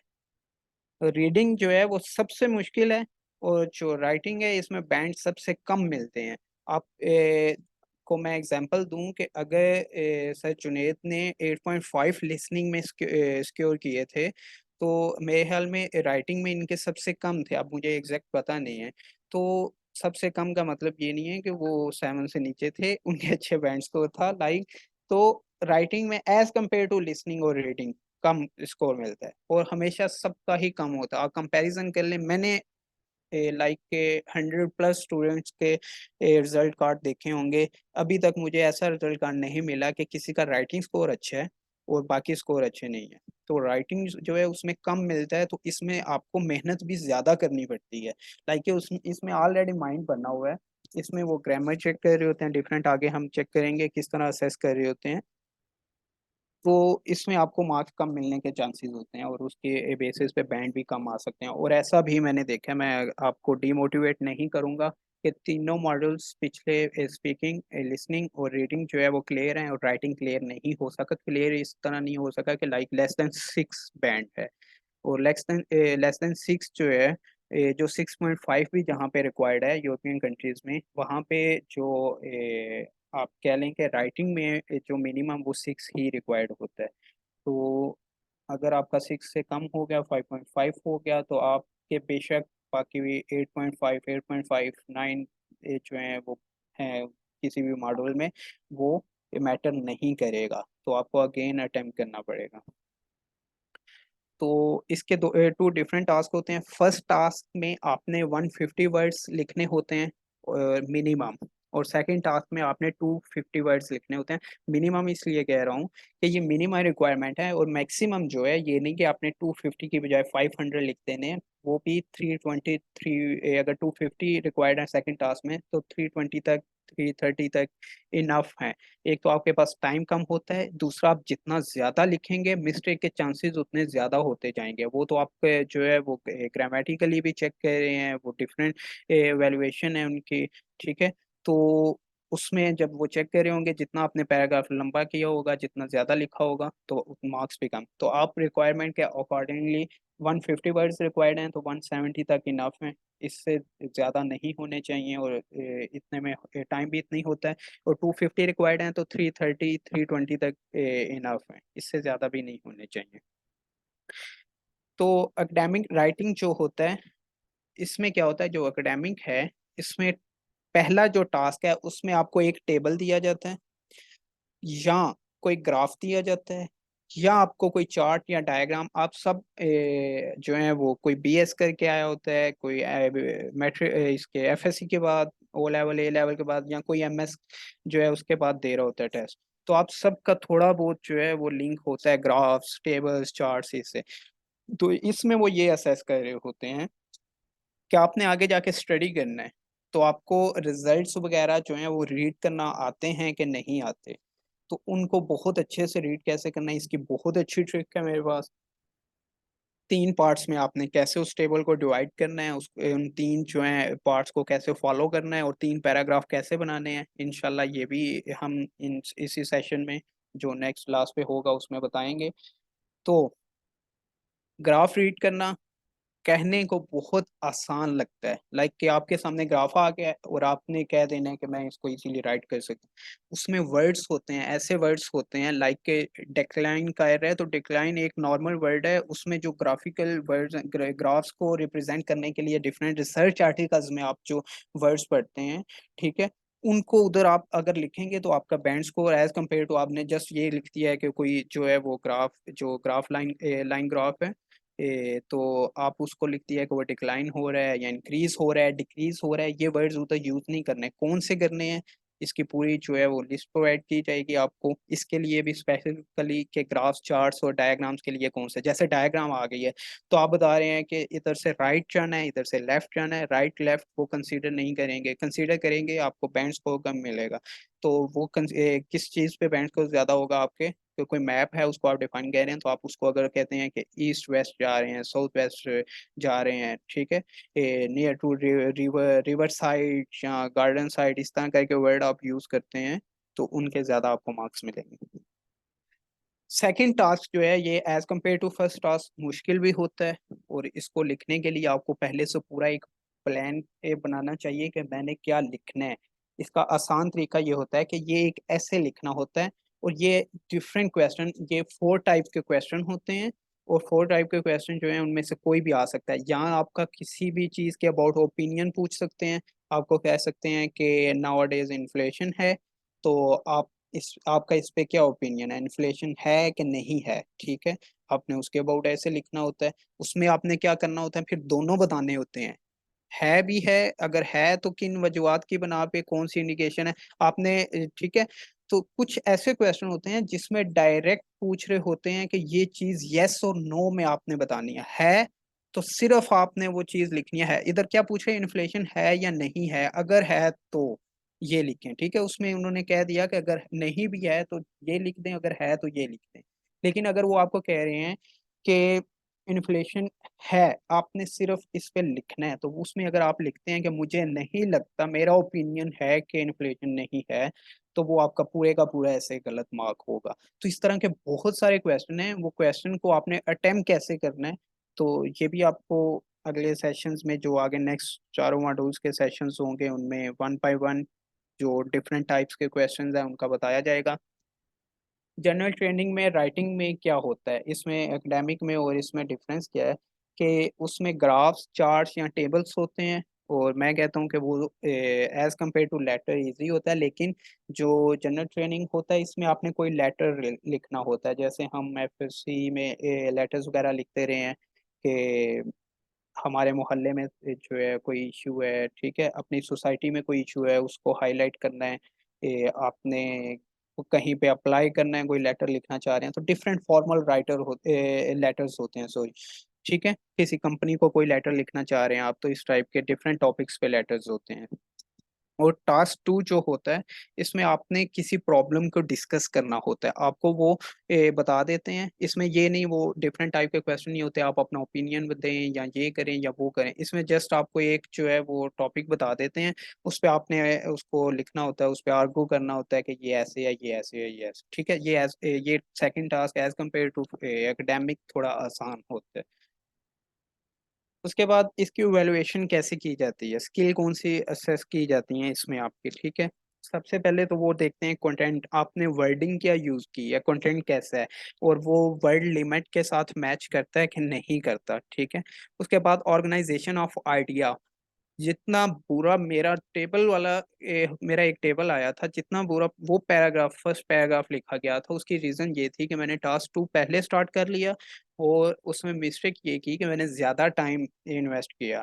तो लाइक के 51 मिनट्स, 60 मिनट्स टोटल थे, 51 मिनट्स ऐसे लिखा मैंने, बहुत अच्छा लिखा, बहुत अच्छे से कीवर्ड्स यूज करके, ऐसे कीवर्ड्स यूज किए कि जो एक दफा पहली लाइन में या पहले पैराग्राफ में यूज कर लिए हैं, वो सेकंड में नहीं किए, थर्ड में नहीं किए, हर दफा डिफरेंट कीवर्ड्स। तो इस चीज को वो लेआउट बनाते हुए इतना टाइम उतर इन्वेस्ट कर दिया कि इसके लिए जस्ट 9 मिनट जो रह गए। तो ऐसा कुछ भी नहीं करना। तो आपका जो ऑर्गेनाइजेशन ऑफ आइडिया, ये इस बेस पे असेस होगा कि आपने उसको सही से रीड किया होगा टेबल को, और इंफॉर्मेशन को सही से पुट किया होगा। टेबल या ग्राफ है, उसमें ये नहीं लिखते ना, उसमें 10 कंट्रीज जो हैं उनकी पॉपुलेशन जो है वो बताई हुई है, तो आपने 10 के 10 कंट्रीज की पॉपुलेशन नहीं लिख देनी होती कि पाकिस्तान की इतनी है, इसकी चाइना के इतने, इंडिया में इतने, ये सारा। तो उसमें जो आपने मेन मेन है उनको हाईलाइट करना होता है, और आपने वर्ड्स ऐसे यूज करने होते हैं, जैसे आपने बताना होता है कि चाइना की जो है वो हाईएस्ट है, and China is followed by the India, India की इतनी है। आपने इंडिया का आगे फिगर नहीं लिखा, जस्ट आपने लिख दिया followed by the India and the lowest population is, आपने किसी जो जिसकी लोएस्ट है उसकी लिख दी, तो आपने उसमें से इंफॉर्मेशन सारी नहीं लिखनी होती, तो उसको आपने रिलेट करना होता है, हाईएस्ट बताना होता है, एवरेज बताना होता है, लोएस्ट बताना होता है। तो ग्राफ्स को ऐसे जो है वो भी आपको इंशाल्लाह सिखाया जाएगा। उसके बाद एक्यूरेसी, एक्यूरेसी आपकी जो है वो किस तरह चेक की जाती है कि जो आपने लिखा है, आपने ग्राफ की इंफॉर्मेशन जो है वो सही से लिखी भी है कि नहीं। लाइक के ग्राफ में कुछ लाइन ग्राफ है, तो कभी नीचे जा रहा है, ऊपर जा रहा है, तो आपने सही से उसको एवेलुएट किया है कि वो चीज़ डिक्लाइन हो रही है, इंक्रीज हो रही है, डिक्रीज हो रहा है, क्या हो रहा है, उसमें क्या चेंजेस आ रही हैं, ठीक है। उसने उसको आपने सही से एवेलुएट किया है। आप ऐसे लिख रहे हैं, उसमें आपका ओपिनियन पूछा था, कि आप दोनों ओपिनियन दे सकते हैं, पॉजिटिव भी नेगेटिव भी किसी चीज़ के अबाउट, लेकिन आपने सिर्फ पॉजिटिव दे दी है, ठीक है। वो चेक करेंगे, जिस तरह लेटर है उसमें चेक करेंगे आपने लेटर की जो लैंग्वेज है वो सही यूज़ की, लेटर सही से लिखा, जो लेटर को मेथड था उसको सही से फॉलो किया। एंड देन मेन पार्ट जिस पे ज़्यादा फोकस भी होता है उनका वोकेबलरी, ये इस तरह होता है कि आप वर्ड्स जो होते हैं क्वेश्चन में, उनके उनको हाईलाइट करें कीवर्ड्स, और आप अपने माइंड में सोचें जल्दी से सोचें कि इसके और क्या वर्ड बन सकते हैं, इसके सिनोनिम्स कौन से हैं। जितने ज्यादा आप यूज कर लेंगे उतने ज्यादा मार्क्स इस पार्ट सेक्शन में आप ले सकते हैं वोकैबुलरी वाले में। ठीक है, तो इसको सीखने का मेथड क्या है वो मैं अभी एंड पे बताता हूँ। इसी सेशन के एंड पे मैं बताता हूँ कि इस सबको लर्निंग आपने कैसे करनी है। उसके बाद नेक्स्ट लास्ट पॉइंट है कि ग्रामर। ग्रामर आपकी अच्छी होनी चाहिए। आपने कम्प्लेक्स सेंटेंस यूज करना है, लेकिन कम्प्लेक्स सेंटेंस यूज करना है बहुत। आपने बिल्कुल सिंपल सेंटेंस या 4 to 5 वर्ड्स का सेंटेंस यूज नहीं कर देना। जहाँ पे आप होएवर, वट एवर एंड बट इस तरह के वर्ड जो है वो लगा के सेंटेंस को, दो सेंटेंस को आपस में जोड़ देंगे, वो जो आपको मार्क्स मिलेंगे as compare to other person जिसने जो है वो बहुत अच्छा लिखा है, वोकेबलरी भी बहुत अच्छी थी, एक्यूरेसी, आइडिया सब कुछ था, लेकिन उसने कम्प्लेक्स नहीं बनाया सेंटेंसेस को, दो सेंटेंस को आपस में जोड़ा नहीं है, तो उसके मार्क्स आपसे कम होंगे, मैं आपको गारंटी कर रहा हूँ। तो आपने सेंटेंस और जो ग्रामर है वो बिल्कुल सिंपल यूज करें, present simple, past simple, simple sentence use करें, जहाँ पे फ्यूचर लग रहा है तो वो भी सिंपल सेंटेंस यूज करें। बहुत आप जो है वो प्रेजेंट इंडेफिनिट सेंटेंस होना चाहिए, मेरे 12 सेंटेंस पूरे होने चाहिए, ऐसा कुछ भी नहीं है। सेंटेंस सिंपल होना चाहिए, कॉम्प्लेक्स होना चाहिए, अच्छी वोकेबलरी यूज हुई होनी चाहिए, और आपको मार्क्स मिल जाएंगे। उसके बाद लास्ट मॉड्यूल हमारा है कि स्पीकिंग टेस्ट। स्पीकिंग में क्या होता है कि 11 to 14 मिनट्स, इसकी एक मैं आपको सजेशन दूंगा इसी स्लाइड के एंड पे, तो आप अगर उसको फॉलो करें, जिसको स्पीकिंग का कोई इशू है तो वो डेफिनेटली अपना एलिजिबल हो जाएगा, वो बैंड्स को कर लेगा जो उसको रिक्वायर्ड है कहीं पे अप्लाई करने के लिए। तो उसके बाद इसमें फेस टू फेस इंटरव्यू होता है एग्जामिनर के साथ, और स्पीकिंग टेस्ट जो है वो रिकॉर्ड करते हैं, वो बाद में वो रिकॉर्ड करके भेज देते हैं। वो सिर्फ एग्जामिनर नहीं इवेलुएट करता, उनके बैकएंड पे जो आइट्स टेस्ट है वो आप दो डिफरेंट प्लेटफॉर्म से दे सकते हैं, आईडीपी से भी और ब्रिटिश काउंसिल से भी। तो जो अगर आईडीपी से देते हैं तो इनके जो एवेलुएटर्स होते हैं, जो एवेलुएट कर रहे होते हैं, इंस्ट्रक्टर होते हैं इनके, वो होते हैं ऑस्ट्रेलियंस या irish आयरलैंड रिलेटेड। ठीक है, तो ये जो होता है अपना आइल्स, ये ब्रिटिश काउंसिल का, ये इसमें जो होते हैं ये मैक्सिमम अमेरिकन होते हैं और यूके के होते हैं। ठीक है, इसमें यूके अमेरिकन दोनों होते हैं। तो ऑस्ट्रेलियन जो हैं वो as compare to British valuation थोड़ी अच्छी करते हैं, लेकिन ये इस बात की इंडिकेशन नहीं है कि आपका जो है वो स्कोर अच्छा होगा। आईडीपी जो है वो ऑस्ट्रेलिया के थ्रू होता है, ऑस्ट्रेलिया जो इंस्ट्रक्शन उनका उनके साथ लिंक है, और जो ब्रिटिश काउंसिल वाला है वो यूके के होता है। तो अब इसका मतलब ये नहीं है कि आप आईडीपी से जाकर रजिस्टर हो जाएं क्योंकि ऑस्ट्रेलियंस वैल्यूएशन अच्छी करते हैं। तो ये वेरी करता है, डिपेंड करता है। और आइट्स दोनों का सेम डेट पे है अगर, तो दोनों का सेम ही टॉपिक, पूरा टेस्ट, हर चीज सेम ही आती है। ठीक है, स्पीकिंग के जो आपके पास पार्ट है ये 3 पार्ट्स में डिवाइडेड होता है। पार्ट 1 में आपसे वो इंट्रोडक्शन, जो है इंटरव्यूअर पूछता है वो आपसे आपके घर के बारे में, आपका बैकग्राउंड, आपका स्टडी के बारे में, कुछ भी ऐसी चीज़ें आपसे पूछ सकते हैं, आपका होम टाउन, कुछ ऐसे चीज़ें हैं जहाँ जो हमें ऑलरेडी प्रिपेयर्ड होती हैं उनके बारे में पूछते हैं। ठीक है, आपकी पसंद नापसंद, फूड के बारे में कि आपको क्या अच्छा लगता है, एजुकेशन के बारे में, कुछ डिफरेंट आपसे रिलेटेड कोई जो जनरल इंफॉर्मेशन है वो इसमें वो पूछते हैं। फर्स्ट जो होता है, और ये कितने मिनट्स का होता है, 3 to 4 मिनट्स का।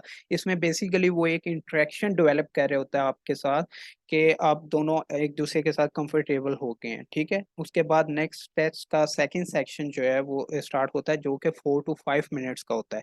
वो टू वे डिस्कशन होती है। उसमें एग्जामिनर क्या करता है, वो आपसे क्वेश्चन जो है वो किसी टॉपिक रिलेटेड पूछता है। जैसे समझिए आपका टीचर आपसे क्वेश्चन पूछ रहे हैं, ठीक है, वो आपको एक टॉपिक बताता है, फिर उससे रिलेटेड वो आपसे क्वेश्चन पूछता है। उसके पास वो टॉपिक कैसे होता है, रिटर्न में उसके पास वो टॉपिक होता है, और हर कोई बोल सकता है। आपको वो ये नहीं कह देगा कि इसका केमिकल स्ट्रक्चर बताओ मुझे। ठीक है, इस तरह का क्वेश्चन कभी भी नहीं होगा, जनरल सा क्वेश्चन होगा कि कोई ओपिनियन आपसे लिया हुआ होगा, या आप एजुकेशन की फील्ड में हैं तो उसके रिलेटेड क्वेश्चन होगा कि आपके जो नाउ डेज कॉलेज लाइफ ऐसे होती है तो आपका इसके बारे में क्या है, तो इससे रिलेटेड टॉपिक होगा। इस तरह के जनरल टॉपिक होंगे, तो वो आपको वो दिखाएगा टॉपिक, उसकी बेस पे आपसे 2-3 क्वेश्चन कर सकता है, ज़्यादा भी कर सकता है, 4 to 5 क्वेश्चन भी कर सकते हैं।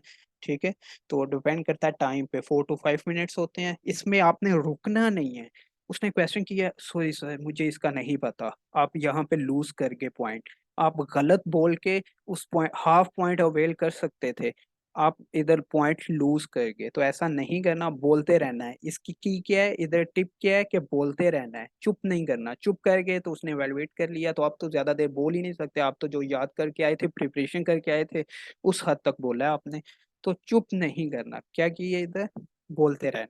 तो आप अगर बोलते रहेंगे, 4 to 5 मिनट्स हैं, तो इजीली ये क्वेश्चन भी कम होंगे जितना ज्यादा बोलेंगे। उसके बाद ये क्वेश्चन जो है वो कैंडिडेट को दिए जाते हैं, लाइक आपको दिए जाते हैं। ठीक है, तो उसको आपने पहले आपने उस टॉपिक पे बोलना होता है। जो पार्ट 2 है, इसमें आपने पहले बोलना होता है। सॉरी, पार्ट 3 पे मैं आ गया हूँ। अच्छा, पार्ट 2 इधर ये था कि एग्जामिनर आपको क्वेश्चन करता है, और पार्ट 3 फिर क्या है, अगेन, एक मिनट, सॉरी, ये हेडिंग गलत हो गई है, पार्ट 3 लिखा हुआ है। पार्ट 2 में क्या होता है कि आपको टॉपिक दिया जाता है, वही जो बात मैं पहले बताई है, पार्ट 2 में वही होता है, आपने उस टॉपिक पे बोलना होता है, आपने रुकना नहीं है। 3 to 4 मिनट्स आपने बोलना है, इधर वो लिखा हुआ नहीं है, 3 to 4 मिनट्स आपने उस पे बोलना है, उस टॉपिक पे। एंड पार्ट 3 में आपसे क्वेश्चन करेगा उसी टॉपिक पे, और वो 4 to 5 क्वेश्चन हो सकते हैं। तो इस तरह करके ये पार्ट 1 में क्या था, मैं अगेन बता देता हूँ, कंफ्यूजन हुई। पार्ट 1 में आपका जनरल इंट्रोडक्शन के बाद पार्ट 2 में आपको एक टॉपिक प्रोवाइड करता है, आपने उस पर बोलते रहना है। तो चुप करके वो आपको, अगर टाइम रहता है, उसने 4 मिनट्स दिए थे, 5 मिनट्स दिए थे, टाइम रहता है, तो वो आपको कहेगा कि और बोलें, और ये गलत इंडिकेशन होगी। और बोलें, आपको एग्जामिनर कह रहा है, उसको पता है कि आप बोल नहीं सकते, तो आपने बोलते रहना है, रिपीट करें चीज़ों को, अपना माइंड बना लें। आपको वो जब टॉपिक शो करता है, टॉपिक देता है, तो आपके पास एक पेन और पेपर होता है, बेशक कंप्यूटर बेस्ड है या पेपर बेस्ड है। तो आप उस पर जल्दी से लेआउट बना लें कि आपने बोलना क्या है। मिसाल के तौर पे मैं आप सबको जल्दी से कहता हूँ कि नेक्स्ट मंथ में आप सब क्या करना चाहते हैं। एक क्वेश्चन आया आपके पास, अब आपके पास 1 मिनट है, 1 मिनट देता है एग्जामिनर, आपने इसका लेआउट बना लेना है कि आप क्या करना चाहते हैं जल्दी से। तो वो जब आपके पास हेडिंग्स, उसको डिटेल में पॉइंट्स नहीं लिखने, सिर्फ हेडिंग्स लिख लेनी है अपनी जो है इसके लिए। तो आपने उस पे, क्योंकि आगे 3 to 4 मिनट्स बोलना है, एक हेडिंग पे बोले 1 मिनट, फिर दूसरी हेडिंग पे, फिर तीसरी पे। ठीक है, आपने जो भी लेआउट बनाया है, तो उसकी बेस पे फिर वो आपसे क्वेश्चन करेगा, 4 to 5 क्वेश्चन करेगा, उसके अच्छे से आंसर करें, एंड देन स्पीकिंग एंड। तो उसके बाद इसमें स्किल स्पीकिंग में क्या असेस की जाती हैं कि आपकी जो एबिलिटी है टू पर्सन्स के दरमियान कम्युनिकेशन समझने की या कम्युनिकेशन की, वो है। एवरीडे टॉपिक्स जो हैं वो, जैसे मैं बता रहा था, जनरल टॉपिक्स देता है, ये दोनों का सेम होता है, एकेडमिक का भी और उसका जनरल ट्रेनिंग वालों का भी। तो ये सोशल लाइफ रिलेटेड ही होगा, कोई साइंस बेस्ड टॉपिक इस तरह का नहीं होगा कि जिसका किसी को नॉलेज ना हो। उसके बाद आप बोल सकते हैं, लेंथ में बोल सकते हैं, लाइक कि आपको 3 4 मिनट्स क्यों दिए हैं, कि आप जो है वो किसी एक टॉपिक पे ज़्यादा देर के लिए बोल सकते हैं। एंड देन उस पे क्वेश्चन किस लिए किए जाते हैं, चेक किया जाता है कि आप किसी टॉपिक के रिलेटेड अपने एक्सप्रेस कर सकते हैं, एनालाइज कर सकते हैं। आपको ऐसी सिचुएशन जो है वो फेस करनी पड़ेगी, या फॉरेन में, कंट्री में, कि उस पे आपको जो है क्वेश्चनिंग हो रही है और आपको आंसर करना है, तो आप उस चीज़ों को एनालाइज करके आंसर कर सकते हैं। तो स्पीकिंग में जो मार्क्स लगते हैं, आपको बैंड मिलते हैं, वो किस बेस पे मिलते हैं, फ्लुएंसी आपकी है कि नहीं बोलते हुए। वही बात मैंने आपको बताया था कि रुकना नहीं है, रुक गए तो फ्लुएंसी के मार्क्स आप जो हैं वो लूज कर जाएंगे। फिर उसके बाद वोकेबलरी, अब सोचते नहीं रह जाना कि मेरी वोकेबलरी अच्छी नहीं है। सिंपल इंग्लिश जो आपके अपनी आती है, जो आपकी नेचुरल इंग्लिश है, उसी को यूज़ करें। ठीक है, और उसको उसी में बोलें। क्योंकि अगर आप डिफरेंट मुश्किल से वर्ड्स जो हैं वो निकाल के बोलना शुरू करेंगे तो आपके मिस्टेक भी होंगे, वोकेबलरी में, प्रोनाउंसिएशन में मिस्टेक होंगी। ठीक है, उसके बाद ग्रामेटिकल रेंज, आपने सेंटेंस कैसे यूज किए थे, बस वो एक ही रट नहीं, I am going to, I will do this, I was this, ठीक है, ये नहीं करना। तो सेंटेंस भी हैज बीन, हैव बीन, थोड़ा सा इस तरह के सेंटेंस, कम्प्लेक्स सेंटेंस, इस तरह के डिफरेंट सेंटेंस यूज करने हैं। और at the end again pronunciation, जब आप ऐसा वर्ड यूज करेंगे जो आपको प्रोनाउंस करना नहीं आता तो उधर भी आप मार्क्स लूज कर सकते हैं और कॉन्फिडेंस भी लूज हो जाता है, आप उधर एकदम रुक जाते हैं प्रोनाउंस करते हुए। ठीक है, तो कोशिश करें जो वर्ड्स आपने कुछ थोड़े बहुत याद करने हैं तो उनको पहले से ही याद कर लें, उनको पहले से बोलें अपनी डेली लाइफ में, डेली रूटीन में। तो ये आज का बेसिक, जो किसी भी चीज़ की बेस होती है, कोई भी काम स्टार्ट करने से पहले आप आइल्स की प्रिपरेशन करनी थी। तो अगर आपको पता ही नहीं है आप अटेम्प्ट क्या करने जा रहे हैं तो आप कभी भी नहीं कर सकते। अब मैं आपको आज एक एक टिप अभी से ही मैं दूंगा, आप उसको स्टार्ट करें और अगले 4 to 5 डेज, जिन डेज में आइल्स के प्रॉपर सेशन होंगे जिनमें आपको हर मॉड्यूल की छोटी से छोटी चीज़ सर जुनेद बताएंगे और उसमें बताएंगे कि आपने उसको अटेम्प्ट कैसे करना है, किस लाइन को पढ़ना कैसे है, किस पैराग्राफ को कैसे अटेम्प्ट करना है, तो उसके साथ आपने अपनी लर्निंग कैसे करनी है।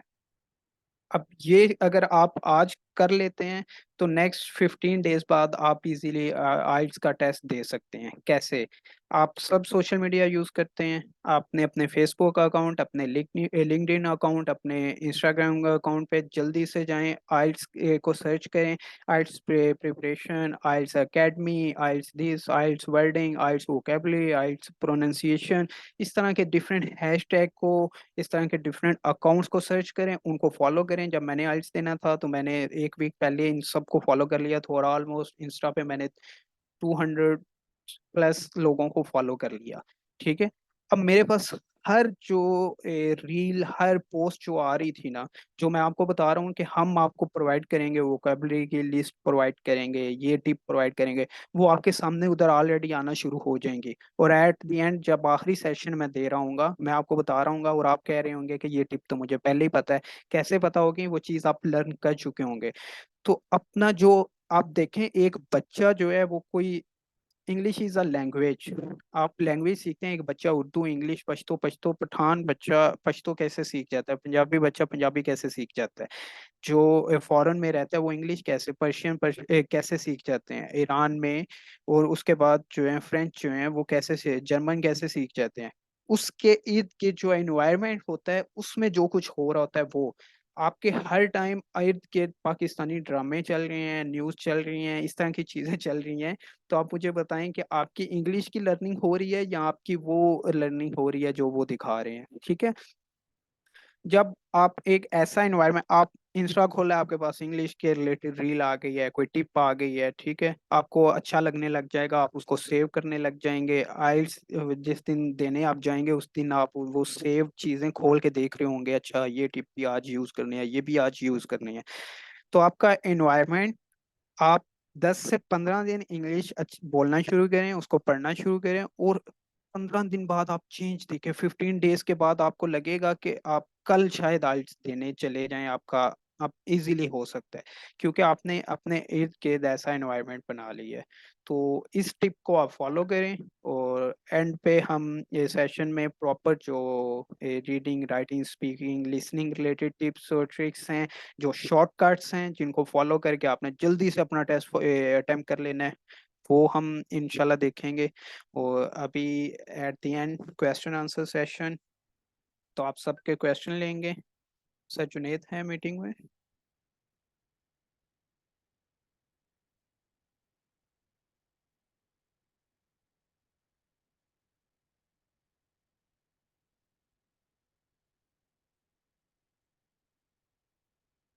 बस मैं अलाउ कर रहा हूँ सबको, माइक ऑन कर रहा हूँ तो आप सब ताकि क्वेश्चन कर सकें।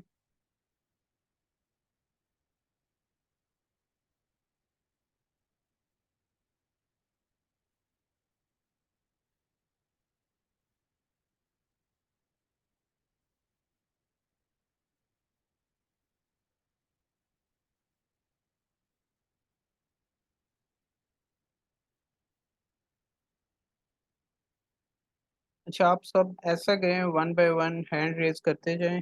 मैं आपको वन बाय वन आपके क्वेश्चन जो है वो अनम्यूट करके, सबसे पहले अबू सर हैं इनका।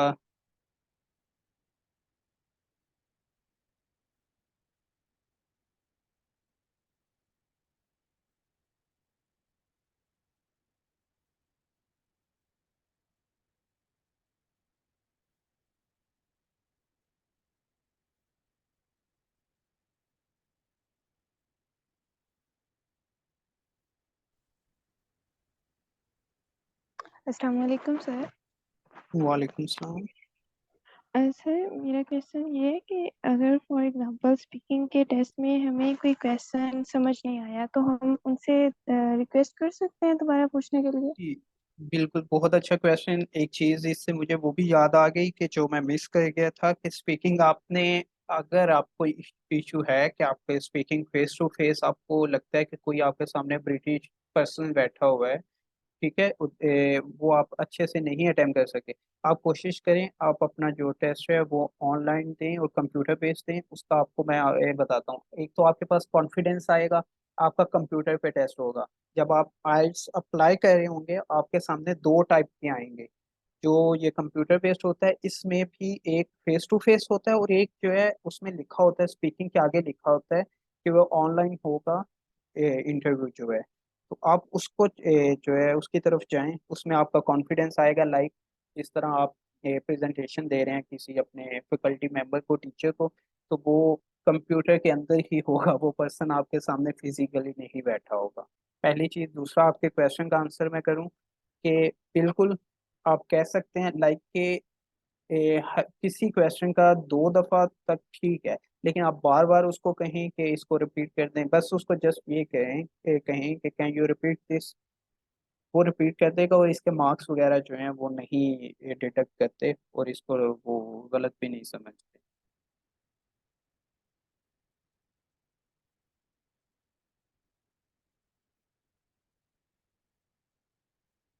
जी, नेक्स्ट कौन है?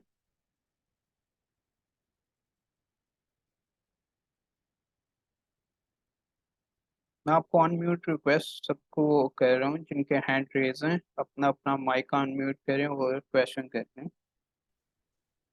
सर अस्सलाम वालेकुम सर। वालेकुम सलाम। सर मैं ये पूछना चाहता हूँ सर, ये आइल्स और ये टोफल सेम टेस्ट है सर, ये अलग सेपरेट है सर? सॉरी, मैं आवाज नहीं आई, कौन से? आप अगेन क्वेश्चन अपना रिपीट करें।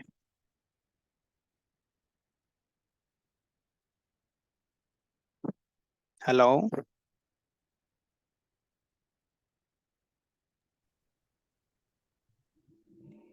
सर मेरा एक और क्वेश्चन है आपसे। जी जी कर। अ, अम, अगर ये लिसनिंग का जो टेस्ट होता है ना, तो हम उसके अंदर समटाइम्स ऐसा होता है कि स्पेलिंग्स वगैरह मतलब हम चीज़ को सही पिक कर लेते हैं, लेकिन समटाइम्स एक दो मतलब स्पेलिंग जो है हमारा अगर गलत भी हो जाए तो हमें उस चीज़ के पूरे मार्क्स मिलेंगे या वो हमारे मार्क्स नहीं, डिडक्ट हो उसका जाएंगे? आपको उसके मार्क्स नहीं मिलेंगे, स्पेलिंग मिस्टेक के मार्क्स आपको कहीं भी नहीं मिलेंगे इसमें। ये सिर्फ जो रीडिंग टेस्ट है उसमें मिल सकते हैं। और दूसरा, रीडिंग में ये होता है कि आप कॉपी भी कर सकते हैं, इसलिए उसमें ये अलाउ कर देते हैं, लेकिन लिसनिंग में और राइटिंग में स्पेलिंग के मार्क्स डिडक्ट होते हैं। आगे उनका क्वेश्चन था टॉफल और आइट्स का। तो ये दोनों जो हैं वो सेम तो नहीं होते, पैटर्न भी सेम नहीं होता और इनकी मार्किंग भी सेम नहीं होती, लेकिन जो इनको अगर कंपेयर करना हो कि कौन सा प्रेफर करना चाहिए, तो आइल्स जो है वो उससे मुश्किल नहीं है। ठीक है, अगर आप डिफिकल्टी वाइज देख रहे हैं तो उससे मुश्किल नहीं है, दोनों आप इक्वल कर लें। लेकिन वाइडली एक्सेप्टेड कौन है? लाइक पूरे यूरोप, कनाडा, अमेरिका, ऑस्ट्रेलिया और ये अरब कंट्रीज, गल्फ कंट्रीज में सारे हर जगह पे एक्सेप्ट आइल्स हो जाता है। टॉफल जो है वो स्पेसिफिकली अमेरिकन कुछ यूनिवर्सिटीज में किसी में हो रहा होगा, किसी सिंगापुर में लाइक किसी यूनिवर्सिटी में हो रहा है। लाइक कुछ यूनिवर्सिटीज ऐसी होती हैं जहाँ पे सिर्फ आइल्स एक्सेप्ट कर रहे होते हैं लेकिन टॉफल नहीं कर रहे होते। जो अगर आपने टॉफल किया हुआ है तो वो कुछ जगहों पे आपके लिए रिस्ट्रिक्शन हो सकती है।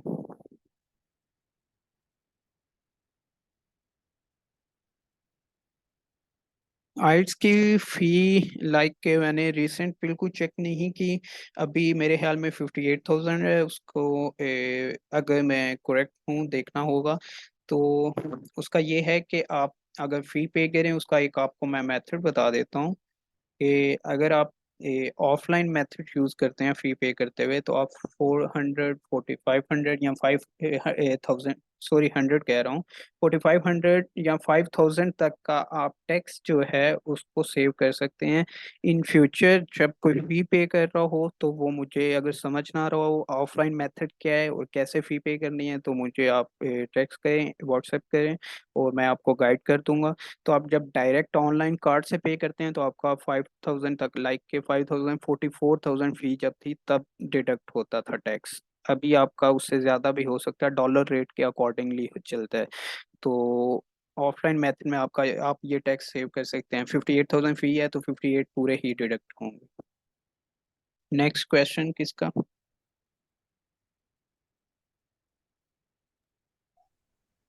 अस्सलाम वालेकुम सर। वालेकुम सलाम। आइल्स की कितनी अटेम्प्ट दे सकते हैं? फॉर इंस्टेंस अगर फर्स्ट अटेम्प्ट में जैसे कि मैंने पूरी अभी तक लाइफ, पूरी लाइफ आप जितनी मर्जी थे उनको फी कलेक्ट करनी है, बस आप बेशक एक महीने में 2 से 3 दे लें। सर कंप्यूटर बेस्ड टेस्ट में सर बाकी सारे जो मॉड्यूल्स है, रीडिंग लिसनिंग राइटिंग स्पीकिंग, ये सब जो है वो ऑनलाइन होता है? पेपर बेस में भी ऑनलाइन टाइप ही होता है, लाइक के लिसनिंग जो है वो दोनों का सेम है। आपको हेडफोन्स प्रोवाइड किए जाते हैं और आपने सुन के वो अगर पेपर बेस्ड है उसमें पेपर शीट पे लिखना है, और बाकी कंप्यूटर पे आप अगर कंप्यूटर बेस्ड है उसमें कंप्यूटर पे है। तो सिर्फ जो कंप्यूटर बेस्ड है, और इसमें एक जो स्पीकिंग का टेस्ट है, इसमें 2 टाइप के होते हैं, एक फेस टू फेस फिजिकली और एक ऑनलाइन आपका हो जाता है इंटरव्यू। उसमें प्रॉपर लिखा होता है कि इसमें ऑनलाइन जूम जूम पे होगा इंटरव्यू, ये लिखा होता है ये लाइन जब आप ब्रिटिश काउंसिल पे अप्लाई करते हैं। तो सिर्फ एक ये डिफरेंस है। दूसरा, रीडिंग और राइटिंग भी कंप्यूटर पे ही आपका होता है, उसमें आपने टाइप करना होता है। तो टाइपिंग स्पीड मैटर नहीं करती, 250 वर्ड्स होते हैं, आपका मैनेज हो जाता है। राइटिंग टास्क की मैं एग्जांपल दे रहा हूँ, 250 वर्ड्स एंड 150 वर्ड्स, आपके टोटल 500 वर्ड बन रहे होते हैं, लाइक 400, सॉरी। तो 400 to 500 वर्ड्स आपने राइट करने हैं, लेकिन आप अच्छे से अगर लिख सकते हैं तो वो आप इजीली 1 घंटे में कर सकते हैं। दूसरा, पेपर बेस में राइटिंग अगर अच्छी नहीं है, तो आप डेफिनेटली फिर राइटिंग मेरी तरह अगर आपकी अच्छी नहीं है तो आप कंप्यूटर बेस की तरफ जाएं। सर ये जो है सारे कंप्यूटर बेस्ड और फिजिकल, हमें फिजिकली तो अपेयर होना पड़ता है ना सेंटर में, तो फिर नेक्स्ट हम बिल्कुल, जो है वो फिजिकली अपेयर होना पड़ता है, और जो आपका स्पीकिंग भी होगा वो या टेस्ट के बाद आपको डिफरेंट रूम में ले जाएंगे। लाइक एक रूम होगा, उसमें कंप्यूटर पड़ा होगा, सिर्फ आप होंगे, और उस रूम में आप जी एंटर करने के बाद जो एग्जामिनर उधर होता है वो बाहर चला जाता है। तो वो सामने आपके एग्जामिनर बैठा होता है कंप्यूटर पे, वो उसकी कॉल जो है वो ऑन करके, वीडियो कॉल ऑन करके चला जाता है, और आप सामने सबसे पहले आपको एग्जामिनर कहता है कि आप जो है कंफर्टेबल हैं, ठीक है। उसके बाद वो आपके इंट्रोडक्शन से स्टार्ट करता है, एंड देन आपको पता भी नहीं चलता 10 मिनट्स जो है वो गुजर गए हैं। Sure sir. और सर एक और क्वेश्चन है कि अगर जो है हम अप्लाई करते हैं एकेडमिक के लिए, लाइक स्कॉलरशिप के लिए हमें ये आर्ट्स रिक्वायर है, तो नेक्स्ट अगर हम पे आपको आपकी एजुकेशन के बाद वो नेक्स्ट अगर जॉब दे देते हैं, तो नेक्स्ट आपने अपनी लाइफ उधर प्रोसीड करनी है, तो उसके लिए जब आपका यही आइट्स वैलिड नहीं, रहेगा या आपको? नहीं, जब देखें, जब आप फॉरेन कंट्रीज से डिग्री ले लेते हैं ना, तो आप उधर जाके डिग्री के बाद जॉब करनी होती है, तो फिर आपको आइल्स रिक्वायर्ड ही नहीं होता, क्योंकि आपकी डिग्री जो है वो ऑलरेडी फॉरेन यूनिवर्सिटी से इंग्लिश मीडियम में आपने कर लिया है, वो ऑथेंटिकेशन हो जाती है। पाकिस्तान से रिक्वायर्ड क्यों होता है? इसके पीछे रीज़न ये है कि हम तो इंग्लिश मीडियम में ही पढ़ के आए होते हैं, और हमारी डिग्री भी इंग्लिश में होती है, लेकिन वो इस चीज़ को कंसीडर नहीं करते, हमारी अपनी हरकतों की वजह से आप कह लें कि हम जो फेक चीज़ें प्रोवाइड करते हैं, फेक डॉक्यूमेंट्स प्रोवाइड करते हैं, इस सब की वजह से वो एक अपना उनका इंस्टीट्यूट है, उसका टेस्ट ही जो है वो उस पर डिपेंड करते हैं। तो जब आप फॉरेन में डिग्री लें तो जॉब जो है वो आप उसके लिए आइल्स नहीं चाहिए। सर मैंने आपको टेक्स्ट किया था व्हाट्सएप पे, तो प्लीज जब आप फ्री हो तो मुझे थोड़ा गाइड कर दीजिए। अच्छा, मैं सॉरी, असल में मेरे पास वो फिस्टा जो चल रहा है, आप सबको पता ही होगा, मल्टीओमिक्स का इवेंट चल रहा है फिस्टा कंपटीशन। मेरे पास 200 to 300 चैट्स उसकी हर टाइम पे मौजूद होती हैं। तो बस वो एंड हो रहा है, लाइक आज 2 दिन बाद वो एंड हो रहा है। उसके बाद आप सब अभी मैं आपको रिप्लाई करूंगा, लेकिन उसके बाद वो मैसेजेस नहीं होंगे, तो आप सबको रिप्लाई करना इजी होगा। नेक्स्ट क्वेश्चन किसका है? आगे कोई क्वेश्चन करना चाहते हैं? सर वालेकुम सलाम। बेसिकली मेरा क्वेश्चन ये है कि ये रीजन में है अमेरिका, जैसे MIT यूनिवर्सिटी है, वहाँ पर मैंने सुना है GRE टेस्ट का होता है, कुछ अमेरिकन यूनिवर्सिटीज का GRE टेस्ट होता है, तो भी आइल्स होना कंपल्सरी है GRE में? और इसमें देखें, जो GRE है वो अमेरिकन 80% यूनिवर्सिटीज में वेव ऑफ है उस पे, बायोलॉजिकल साइंसेज में।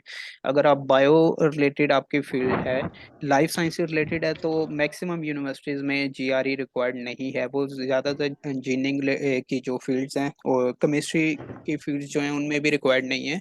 तो वो मैक्सिमम इंजीनियरिंग रिलेटेड फील्ड में रिक्वायर्ड है। दूसरा, GRE जो है वो कुछ यूनिवर्सिटीज जो हैं वो वैसे ही वेव कर देती हैं, तो आप चेक करें। अभी ये डिफरेंट स्कॉलरशिप ग्रुप्स में आई हुई थी यूनिवर्सिटी, लाइक 18-20 यूनिवर्सिटी कल मैं देख रहा था, कोई किसी ने पोस्ट की हुई थी, उनमें GRE वो नहीं ले रहे, आइट्स पे हो रहा है एडमिशन। तो आप उनको टारगेट कर लें, क्योंकि GRE एक तो कंपैरिजन करें आइट्स के साथ डिफिकल्ट भी है, और अटेम्प्ट करना भी मुश्किल है, और उसमें मार्क्स वो आप यही कह लें कि मे बी वो, अगर आपकी इंग्लिश बहुत अच्छी नहीं है तो वो उसको वेस्टेज ऑफ टाइम भी हो सकता है, अगर आप उसकी अच्छी प्रिपरेशन नहीं की।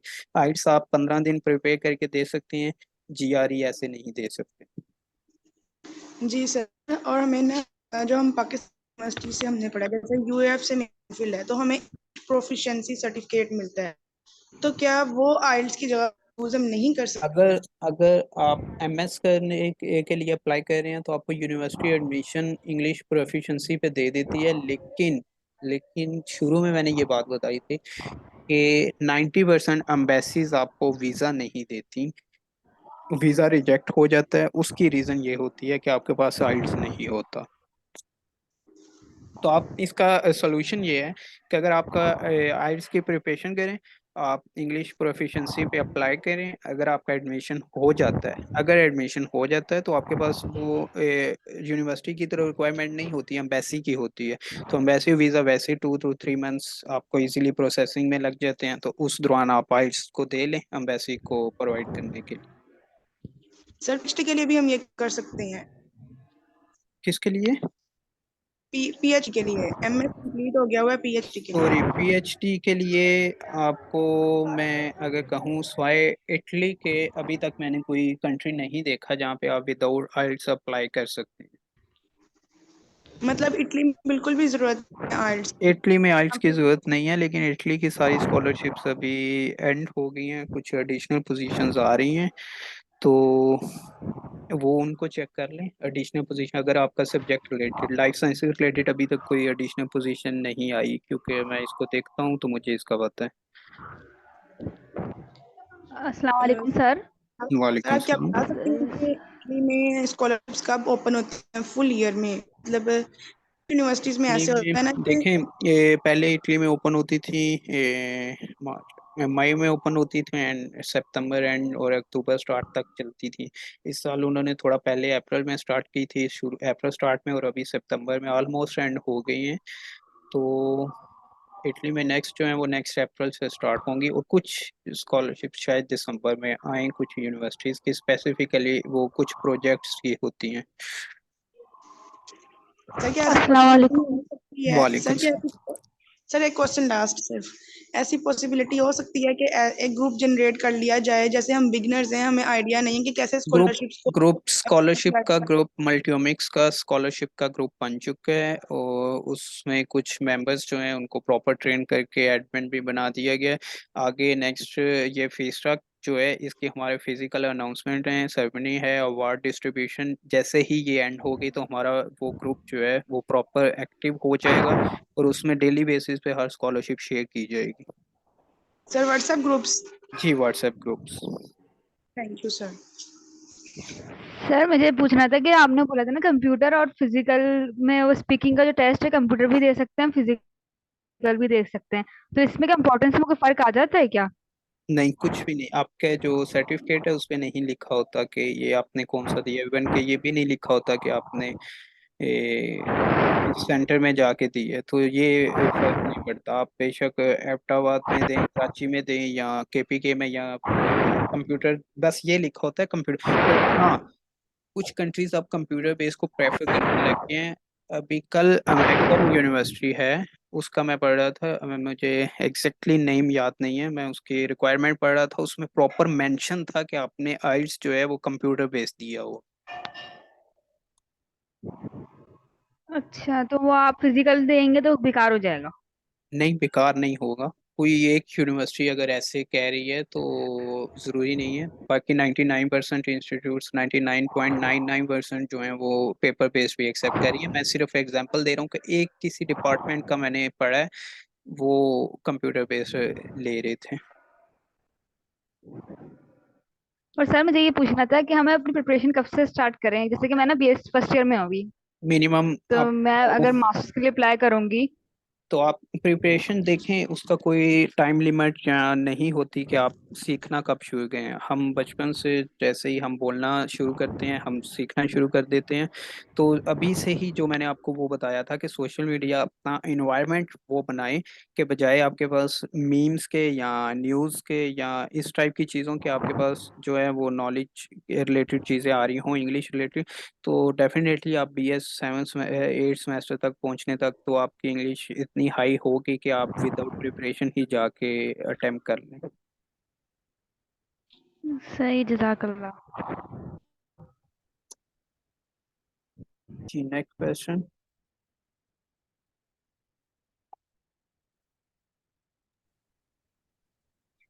सर कॉम्पिटिशन्स में जो विनर्स होंगे सर कौन को सेरेमनी में इनवाइट करेंगे, ये सब जो पार्टिसिपेंट्स होंगे? सब तो कर रहे हैं और आइल्स रिलेटेड क्वेश्चन इधर पूछ लें काइंडली, बाकी सारे क्वेश्चन मुझे व्हाट्सएप टेक्स्ट कर। काइंडली ये बता दें, आप अभी कोई ऑनलाइन पेमेंट की टिप बता रहे थे आइल्स की फी की, वो काइंडली रिपीट कर दीजिए। देखें, जब आप ब्रिटिश काउंसिल वेबसाइट पे जाएंगे तो उधर दो ऑप्शन है अब पेमेंट करने के। एक होता है कि आप कार्ड के जरिए ऑनलाइन डायरेक्ट पेमेंट कर सकते हैं, और दूसरा मेथड होता है कि आप ऑफलाइन पेमेंट कर सकते हैं। ऑफलाइन में क्या होता है कि वो आपका एक अकाउंट जनरेट कर देते हैं स्टेट बैंक के साथ। ठीक है, तो वो अकाउंट आपको ईमेल भी आ जाता है कि आपका ये अकाउंट है, और वो ही अकाउंट आपका उस पे पोर्टल पे भी होता है। वो आपके उस पे मुकम्मल गाइडलाइन एक PDF भी होता है, और उसमें PDF में स्टेप बाय स्टेप लिखा होता है कि अब आप ऑफलाइन पेमेंट करनी है तो आप अपनी मोबाइल जो बैंकिंग ऐप है उसको ओपन करें, उस ऐप पे इस पे जाएं, उधर ये वाला अकाउंट नंबर है आपका, इसको लिखें। ठीक है, तो उस अकाउंट नंबर आपके सामने, ये अकाउंट नेम आएगा, उस पे इतने पैसे सेंड कर दें। अब ये मेथड जब ऑफलाइन आप जो है उसको यूज करते हैं, ऑफलाइन मेथड यूज करते हैं, उधर आप सेलेक्ट भी ऑफलाइन करते हैं, तो फिर बैंकिंग ऐप से जाके जब आप पेमेंट करते हैं तो वो आपका जो ऊपर टैक्स है 4 to 5 थाउजेंड जितना भी है, मुझे एग्जैक्टली नहीं पता क्योंकि वो डॉलर के रेट के अकॉर्डिंगली चेंज होता रहता है, तो वो जो है वो डिटेक्ट नहीं होता। लेकिन अगर आप उधर ऑप्शन सेलेक्ट करते हैं ऑनलाइन पेमेंट, और आप पेमेंट थ्रू कार्ड कार्ड उधर ही कर देते हैं, अपना कार्ड नंबर एंटर करके, तो वो आपका टैक्स डिटेक्ट हो जाएगा।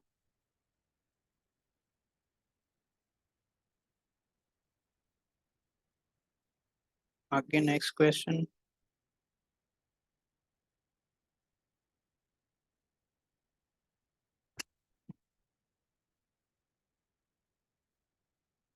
आई थिंक कोई क्वेश्चन नहीं रह गया, सबको सब कुछ क्लियर है, या कुछ समझ नहीं आया? तो वही हमारे एक सर होते थे, वो दो चीज़ें वो कहते होते थे हमेशा, कि समझ आया है, और जब क्लास चुप रहती थी तो वो कहते होते थे या तो आपको समझ कुछ भी नहीं आया या सब कुछ समझ आ गया। तो मे बी ऐसा ही कुछ हुआ हो। मैं जल्दी से चैट में देख लेता हूँ कुछ क्वेश्चन अगर आए हैं तो। जी जी, चैट में आप कोई भी क्वेश्चन है तो जल्दी से चैट में आप सब पूछ सकते हैं। PTE जो है, इसके अबाउट मुझे मैं इंफॉर्मेशन नहीं है, और मैंने इसको ना रीड किया है ना, लेकिन मेरे कुछ एक दो फ्रेंड जो हैं, लाइक जूनियर थे मेरे, उन्होंने दिया है। ये स्पेसिफिकली मेरे ख्याल में UK के लिए था। अब मुझे एग्जैक्ट नहीं पता, अगर मैं रॉन्ग हूँ तो मुझे इसका पता नहीं है। इसका ये हो सकता है लास्ट सेशन में इंशाल्लाह टॉफल और पीटीए इनकी भी थोड़ी बहुत इंफॉर्मेशन एक लाइक 10 to 15 मिनट्स इन दोनों के लिए हम रख देंगे, इन दोनों पे बात करेंगे। फिनलैंड में 6.5 रिक्वायर्ड हैं। अभी मैं अप्लाई कर रहा हूँ आजकल फिनलैंड में, तो मुझे इसका एग्जैक्ट पता है। फिनलैंड में आपको मास्टर के लिए एक्सेप्टेंस लेटर नहीं चाहिए। फिनलैंड की एक वेबसाइट है स्टडी फिन लाइक सॉरी, मेरे पास इधर रिटर्न है, वो भी मैं आपको बता देता हूँ। फिनलैंड के लिए उस वेबसाइट पे जाएं और अप्लाई करें। फिनलैंड की स्कॉलरशिप्स अभी मास्टर के लिए आ गई हैं। फिनलैंड स्टडी इन्फो के नेम से वेबसाइट है, तो इस पे जाएं और फिनलैंड की स्कॉलरशिप्स अनाउंस हुई हैं मास्टर के लिए, सब अप्लाई करें। उसके बाद क्वेश्चन है हाइट्स के लिए। मैं अगर आपको अपना ओपिनियन दूं तो ये वो वेबसाइट ये लिखी हुई है study.info.fi, यही वेबसाइट है एग्जैक्टली। तो इसमें अपना डिपार्टमेंट, फिनलैंड की 20 यूनिवर्सिटीज़ हैं जिनमें गवर्नमेंट स्कॉलरशिप प्रोवाइड करती है। उन 20 यूनिवर्सिटीज़ का उधर नाम भी लिखा है, उसमें जाएं, अपने डिपार्टमेंट्स चेक करें, उसकी रिक्वायरमेंट चेक करें। और इसी पोर्टल पे स्टडी इन्फो वाली वेबसाइट पे पोर्टल है, उस पर अपने डॉक्यूमेंट्स जो रिक्वायर्ड है उनके साथ एप्लीकेशन फिल करके अप्लाई करें मास्टर के लिए। अगर आपने पीएचडी के लिए करना है तो सबसे पहले उन यूनिवर्सिटीज़ की वेबसाइट पे जाके डिपार्टमेंट्स में जाके प्रोफेसर्स को शॉर्टलिस्ट करें, उनको ईमेल करें अपनी अच्छी सी सीवी जो है और उससे डिस्कस करें कि आप मुझे सुपरविजन एक्सेप्टेंस लेटर दे दें। अगर आपको एक्सेप्टेंस मिल जाता है तो आपके चांसेस हैं स्कॉलरशिप अवेल करने के बहुत ज़्यादा, तो फिर आप पीएचडी के लिए अप्लाई कर सकते हैं। मास्टर के लिए आपको नहीं रिक्वायर्ड। मास्टर के लिए इटली का मुझे कंफर्म है, ये आइल्स रिक्वायर्ड नहीं है। चाइनीज़ कुछ यूनिवर्सिटीज में रिक्वायर्ड नहीं है, और बाकी एज सच मैंने मास्टर के लिए सर्च किया नहीं है। लेकिन वही बात है कि अगर कोई यूनिवर्सिटी आपको अलाउ कर देगी तो एम्बेसी अलाउ नहीं करेगी। लेकिन यूरोपियन कंट्रीज़ के काफ़ी यूनिवर्सिटीज़ में आइल्स ने रिक्वायर्ड नहीं है। इंग्लिश प्रोफिशेंसी सर्टिफिकेट पे आपका एडमिशन हो जाता है, उसको कंडीशनल एडमिशन कहते हैं। एडमिशन होने के बाद अगर आपको वो टाइम लिमिट देते हैं, उस टाइम में आप आइल्स का टेस्ट जो है उनको प्रोवाइड कर दें तो वो आपका एडमिशन सिक्योर कर देते हैं। कंप्यूटर बेस्ड टेस्ट घर में नहीं होता, आपको सेंटर में ही जाना पड़ता है। लेकिन वो एक पेपर के बजाय आपने कंप्यूटर पे के सामने बैठ के करना होता है सारा कुछ। लाइक राइटिंग भी है तो वो कंप्यूटर पे ही है जैसे वर्ड फाइल में होती है। तो इंशाल्लाह जो इन नेक्स्ट 3 to 4 सेशंस के बाद जो सेशन होगा उसमें मैं वो वाली वेबसाइट्स आपको बताऊंगा जिन पे आप जाके सेम उसी तरह अटेम्प्ट कर सकते हैं जिस तरह कंप्यूटर बेस आपको लगेगा कि आप किसी सेंटर में बैठ के अटेम्प्ट कर रहे हैं। वही क्वेश्चन, वही प्रोसीजर, वही सब कुछ होगा। तो उन वेबसाइट्स पे जब आप प्रैक्टिस कर लेंगे, लाइक आप एक एक टेस्ट रोज दें, ठीक है, तो डेफिनेटली आप एट द एंड 1 महीने के बाद आप टेस्ट दे सकेंगे और एक अच्छे बैंड स्कोर कर लेंगे। जिसने वॉइस पे आके माइक अनम्यूट करके क्वेश्चन करना है वो भी कर ले। मैं चैट में से क्वेश्चन रीड कर रहा हूँ। जी सर, अस्सलाम वालेकुम। वालेकुम सलाम। सर क्वेश्चन ये क्या है कि मोस्टली लोग कहते हैं कि आप ऑनलाइन जो सोर्सेज हैं उनसे तैयारी करें, और वाकई हो भी जाती है, बहुत सारे लोगों ने प्रिपरेशन की भी है। लेकिन मुझे लगता है कि अगर इंसान की लाइफ बिजी हो या बंदा जो है उसके अंदर वो सलाहियत ना हो कि वो कंसिस्टेंसी शो करे, तो उसे कोई ना कोई इंस्टीट्यूशन जो है वो ज्वाइन इसलिए कर लेना चाहिए ताकि मोटिवेशन मिलती रहे और बंदा साथ साथ रेगुलर होकर चलता रहे। तो क्या अगर ये मकसद हो तो फिर ज्वाइन करना चाहिए कोई है इदारा? कि अगर आप देखें उसके के पीछे दो मकसद होते हैं। एक तो आपने फी दी होती है सबसे, आपने अपनी हार्ड अर्न मनी जो है उनको प्रोवाइड की होती है, आप उसके लिए आप जाते ही जाते हैं। आपका एक, आप सही कह रहे हैं कि कंसिस्टेंसी आप जो है वो अवेल करना चाहते हैं तो आप डेफिनेटली एकेडमी ज्वाइन करें। लेकिन मैं अगर आप पूछें कि एकेडमी के बगैर तैयारी हो सकती है तो मैं कहूँगा डेफिनेटली हो सकती है। लेकिन अगर आपका पॉइंट ये है कि आप बगैर एकेडमी के फोकस नहीं है तो आप एकेडमी ज्वाइन करें। लेकिन अपने आप को लाइक के अपने आप पे इतना कंट्रोल रखें कि अगर एकेडमी नहीं भी है तो आप अगर किसी चीज़ पे फोकस होना चाहते हैं तो आप हो सकें। ये मतलब मैं इसको एक अच्छी चीज़ कंसिडर नहीं करता कि आप सिर्फ इसलिए कि मैं इस चीज़ पे कंट्रोल नहीं कर सकता, मैं डेली बेसिस पे एक रूटीन फॉलो नहीं कर सकता, तो आप एकेडमी में भी मुश्किल से वो रूटीन फॉलो करेंगे, आपका इंटरेस्ट वो डेवलप नहीं होगा। तो मैं हर एक को ऐसा कोई मशवरा नहीं देता कि आप लोग अपने पैसे जो हैं वो जाके कहीं एकेडमी में ज़ाया करें। अगर आप अच्छे से तैयारी घर में कर सकते हैं करें, लेकिन आपका पॉइंट ठीक है, आपकी लाइफ अगर इस तरह बिजी है कि आप ना तो रिसोर्सेज को फाइंड कर सकते हैं, ना आप बुक्स में पढ़ के घर में तैयारी कर सकते हैं, तो आप डेफिनेटली एकेडमी में 1 से 2 घंटे जाएंगे तो उधर पूरा इन्वायरमेंट, वही इन्वायरमेंट वाली बात आ गई सोशल मीडिया पे, जिस तरह मैंने कहा अपना ऐसा बनाए, तो फिर आपका इन्वायरमेंट ये होगा कि एकेडमी में हर बंदा इंग्लिश बोल रहा है, आपसे इंग्लिश में बात कर रहा है, आपसे इंग्लिश सुन रहा है, आपकी प्रेजेंटेशन हो रही है, आपको उधर प्रेजेंटेशन के लिए बुलाया जा रहा है, तो वो आपको पता होगा कि कल मेरी प्रेजेंटेशन है इस टॉपिक पे, या मुझे क्लास में उठा के ये चीज़ पूछी जा सकती है, तो फिर प्रिपरेशन हो जाती है। तो समहाउ ठीक है, आप भी ठीक कह रहे हैं।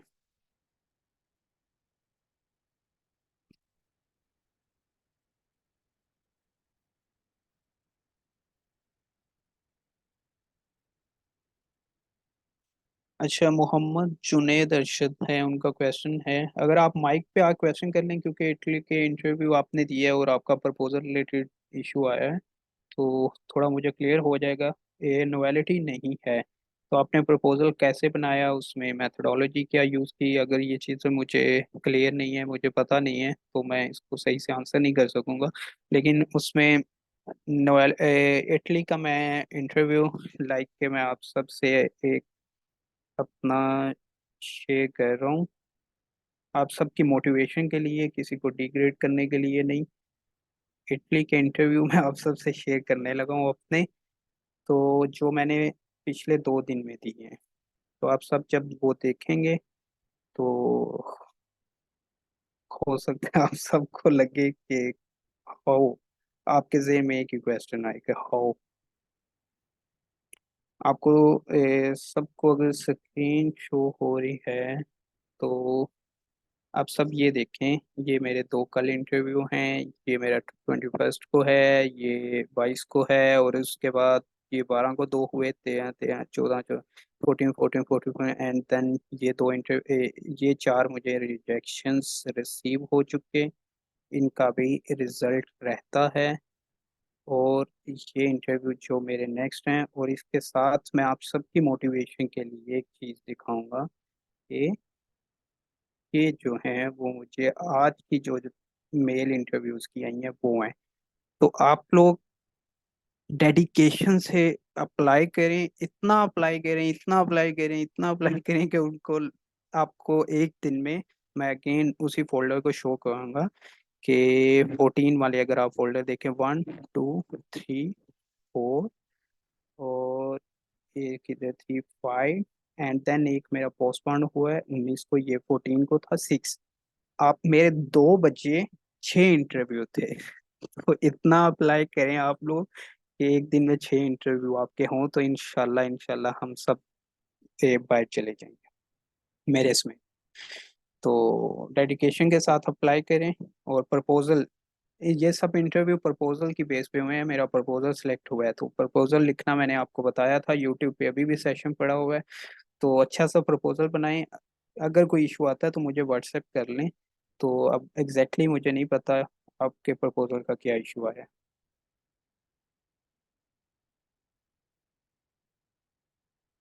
हाउ टू सर्च यूनिवर्सिटी, देखें यूनिवर्सिटी आप ऐसे ग्रुप्स ज्वाइन करें, स्कॉलरशिप रिलेटेड ग्रुप्स ज्वाइन करें।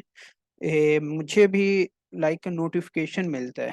अब अगेन मैं आपको स्क्रीन शेयर करके दिखा देता हूँ, मुझे नोट ऐसी वेबसाइट्स को सब्सक्राइब करें, मुझे नोटिफिकेशन रिसीव होता है कि ये वाली स्कॉलरशिप अनाउंस हुई है। तो आप ऐसे ग्रुप्स सर्च करें, ऐसी वेबसाइट्स पे जाके सब्सक्राइब करें उनको, कि आपको नोटिफिकेशन रिसीव हो। अब ये देखें, 2 स्कॉलरशिप्स का नोटिफिकेशन मुझे आया हुआ है कि fully funded PhD position Germany में इस यूनिवर्सिटी में, इसकी आगे मैं डिटेल में जाऊंगा और मैं चेक कर लूंगा। तो इसी तरह मैं आपको एक तो और वेबसाइट्स दिखा देता हूँ जिस तरह मैंने सेव किया हुआ है। लाइक ये वेबसाइट है, इसमें जितनी इटली की स्कॉलरशिप्स होती हैं वो इधर पोस्ट होती हैं। ये देखें, अब मैंने इधर सेलेक्ट किया हुआ है बायोलॉजिकल साइंसेस, जस्ट एक स्कॉलरशिप है अभी अभी इधर, तो वो शो हो रही है। अगर इसको मैं ऑल पे करता हूँ तो डिफरेंट सब्जेक्ट्स की सारी शो होने लग जाएंगी। तो ये डिफरेंट स्कॉलरशिप्स अभी इटली में ओपन है। आप सब जो मिस कर चुके हैं अगर अप्लाई कर सकते हैं, इधर जाके इस वेबसाइट के थ्रू अप्लाई करें। अब स्क्रीन शेयर्ड है तो मैं साथ ही फिनलैंड वाली वो वेबसाइट भी ओपन कर रहा हूँ ताकि आप सबको पता चल जाए कि किस वेबसाइट पे जाके फिनलैंड की स्कॉलरशिप अप्लाई करनी है।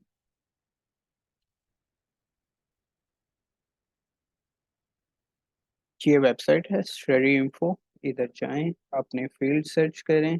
ये सर्च फिल्टर्स हैं, इनमें जाके देखें कितना आसान है आपके लिए, टूल्स कितने आसान है। आप इधर जाके अपना प्रोग्राम जो है वो चूज़ करें। प्रोग्राम नहीं चूज़ करना तो आप इधर से ये चूज़ कर लें, एप्लीकेशन स्केड्यूल क्या होना चाहिए, ठीक है।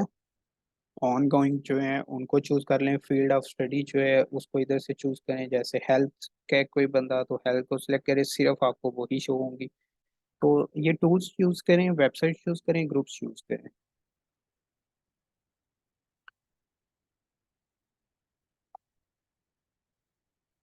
कैलीग्राफी में मैं जज नहीं हूँ, कैलीग्राफी में मेरी एक्सपर्टीज नहीं है, मैं ग्राफिक्स का नहीं हूँ, इसलिए मैं उसको जज भी नहीं करूँगा। तो और कोई क्वेश्चन रह गया? Can you share some websites hotel the search websites? जैसे ये तो मैंने आपको बताई हैं। अभी मेरे पास एक लिस्ट है वेबसाइट्स की बनी हुई, मैं इंशाल्लाह कोशिश करूँगा कि उसको अच्छे से कंप्लीट करके अभी आप लोगों को वो स्क्रीन पे नज़र आ जाएगी। स्कॉलरशिप की लिस्ट है मेरे पास, तो मैं वो शेयर कर सकता हूँ आपसे। ये सॉरी, ये मेरे पास कुछ लिस्ट है डिफरेंट टूल्स और स्कॉलरशिप्स की, लाइक इनको मैं शेयर कर दूंगा ग्रुप में। कोई इसके अलावा आइल्स रिलेटेड क्वेश्चन रह गया है तो जल्दी से काइंडली, तो बाकी जितने क्वेश्चन हैं वो आप मुझे व्हाट्सएप करें।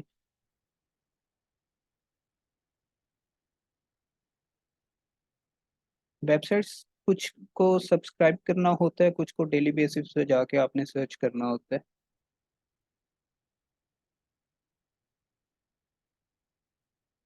वो जीपीए का आपने पूछा है, ये आपका देखे जीपीए के मार्क्स होते हैं। अभी मैं अगेन स्क्रीन शेयर करके अगर आपको दिखाऊं डिफरेंट एवेल्युएशन, तो उससे बेहतर मैं आपको बता देता हूँ। तो उसमें ये होता है कि मार्क्स आपके लगते हैं, लाइक आपका जीपीए अच्छा है। तो मैंने तो अभी रिसेंट देखा है जिसका 3.3 था, 3.2 था, 3.1 का था, उसका भी एक यूनिवर्सिटी ऑफ पलर्मो है इटली की, उसकी वैल्यूएशन मैं देख रहा था तो मेरा 3.82 है। तो मेरे जो मार्क्स लगे हुए थे वैल्यूएशन में डिग्री के, जो 3.1 वाले के लगे हुए थे सेम मार्क्स लगे हुए थे, तो डिग्री टाइटल सेम था। तो मुझे नहीं लगता उन्होंने जीपीए को कंसीडर किया है। तो जीपीए कहीं पे कोई प्रोफेसर जो है वो जीपीए को या कुछ कंट्रीज जो हैं वैल्यू देते हैं, लेकिन हर जगह नहीं। तो इससे कोई डिसऑर्ड होने वाली बात नहीं है। कम जीपीए है तो डेफिनेटली अप्लाई करें, आप अपनी सीवी स्ट्रॉन्ग करें। जीपीए कम होने का मतलब है तो आपकी सीवी स्ट्रॉन्ग है, आपके पार्टिसिपेशन कुछ वर्क में या कुछ ऐसी चीज़ों में रही है जिसकी वजह से आपका जीपीए कम है ना, तो आप उसको दूसरी साइड पे डिफेंड करें। आपका work experience, skills, certification, awards अपनी सीवी में ऐड करें तो वो कवर हो जाता है।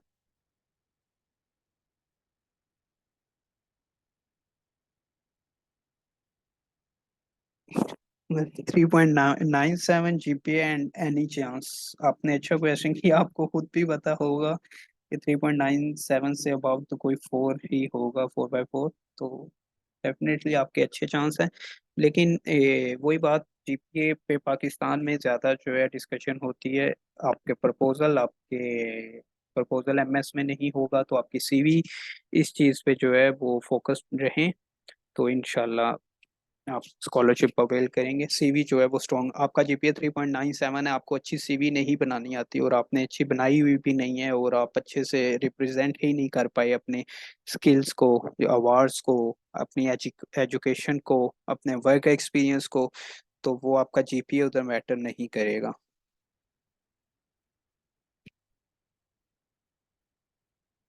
हाँ, लेकिन अच्छा जीपीए एक प्लस पॉइंट होता है, एक प्लस पॉइंट हो सकता है, लेकिन उसके अगेंस्ट अगर किसी ने अच्छी सीवी प्रिपेयर की है तो वो प्लस पॉइंट उसको भी मिल जाएगा, तो दोनों इक्वल हो जाएंगे। जी, आइट्स के चारों मॉड्यूल्स पे कंप्लीट जो है वो कैसे अटेम्प्ट करना है, क्या स्किल्स यूज करनी है और क्या क्या पेपर में आता है, आइट्स एग्जाम में क्या क्या आता है, ये सारा कुछ जो है वो अगले सारे सेशंस में यही सब कुछ होगा, वन बाय वन।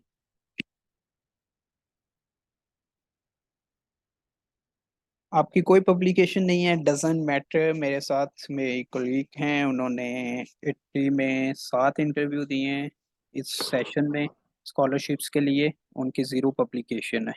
तो वही बात, अच्छा प्रपोजल और अच्छी सीवी बनाएं, पब्लिकेशन जो है वो नहीं है तो।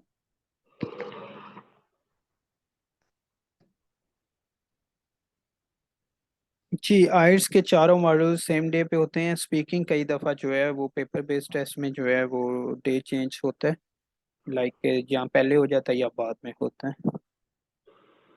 चारों सेम होते हैं और इकट्ठे ही होते हैं, बीच में आपको 4 to 5 मिनट्स का टाइम मिलता है। जी, प्रपोजल डेफिनेटली आप अपने इंटरेस्ट के अकॉर्डिंग बनाएं, क्योंकि अगर आप शॉर्टलिस्ट हो जाते हैं फॉर द इंटरव्यू तो आप उधर उसकी मेथोडोलॉजी डिफेंड नहीं कर पाएंगे, जब आपका इंटरेस्ट या उसमें स्किल नॉलेज नहीं होगा तो आप फिर इंटरव्यू से रिजेक्ट हो सकते हैं। ठीक है, ये हम सेशन को अभी एंड करते हैं। जो भी जितने भी क्वेश्चन हैं मुझे आप व्हाट्सएप करें, और मैं कल मेरे 2 इकट्ठे इंटरव्यू हैं सुबह मॉर्निंग में 8 बजे, तो अगर मैं रिप्लाई नहीं कर पाता तो डेफिनेटली उसके बाद कर दूंगा सबको। तो best of luck everyone, take के मीटिंग को हम एंड कर रहे हैं। और रिसर्च प्रपोजल रिलेटेड जितने क्वेश्चन है मैं लास्ट पे वो बता दूं अगेन। यूट्यूब पे आप चाहें मल्टीओमिक्स सर्च करें, यूट्यूब पे जो 4th सेशन है, 3rd या 4th सेशन है, उसको आप चेक करें मोहसिन जफर के नेम से। तो उसमें डिटेल प्रपोजल कैसे बनाना है, जिस प्रपोजल की बेस पे मुझे ये सारे इंटरव्यूज आए हैं, वो प्रपोजल उसमें मैंने बता दिया कैसे बनाना है। फिर भी आपका कोई क्वेश्चन रह जाए तो I am available on WhatsApp. Again take care, अल्लाह हाफिज।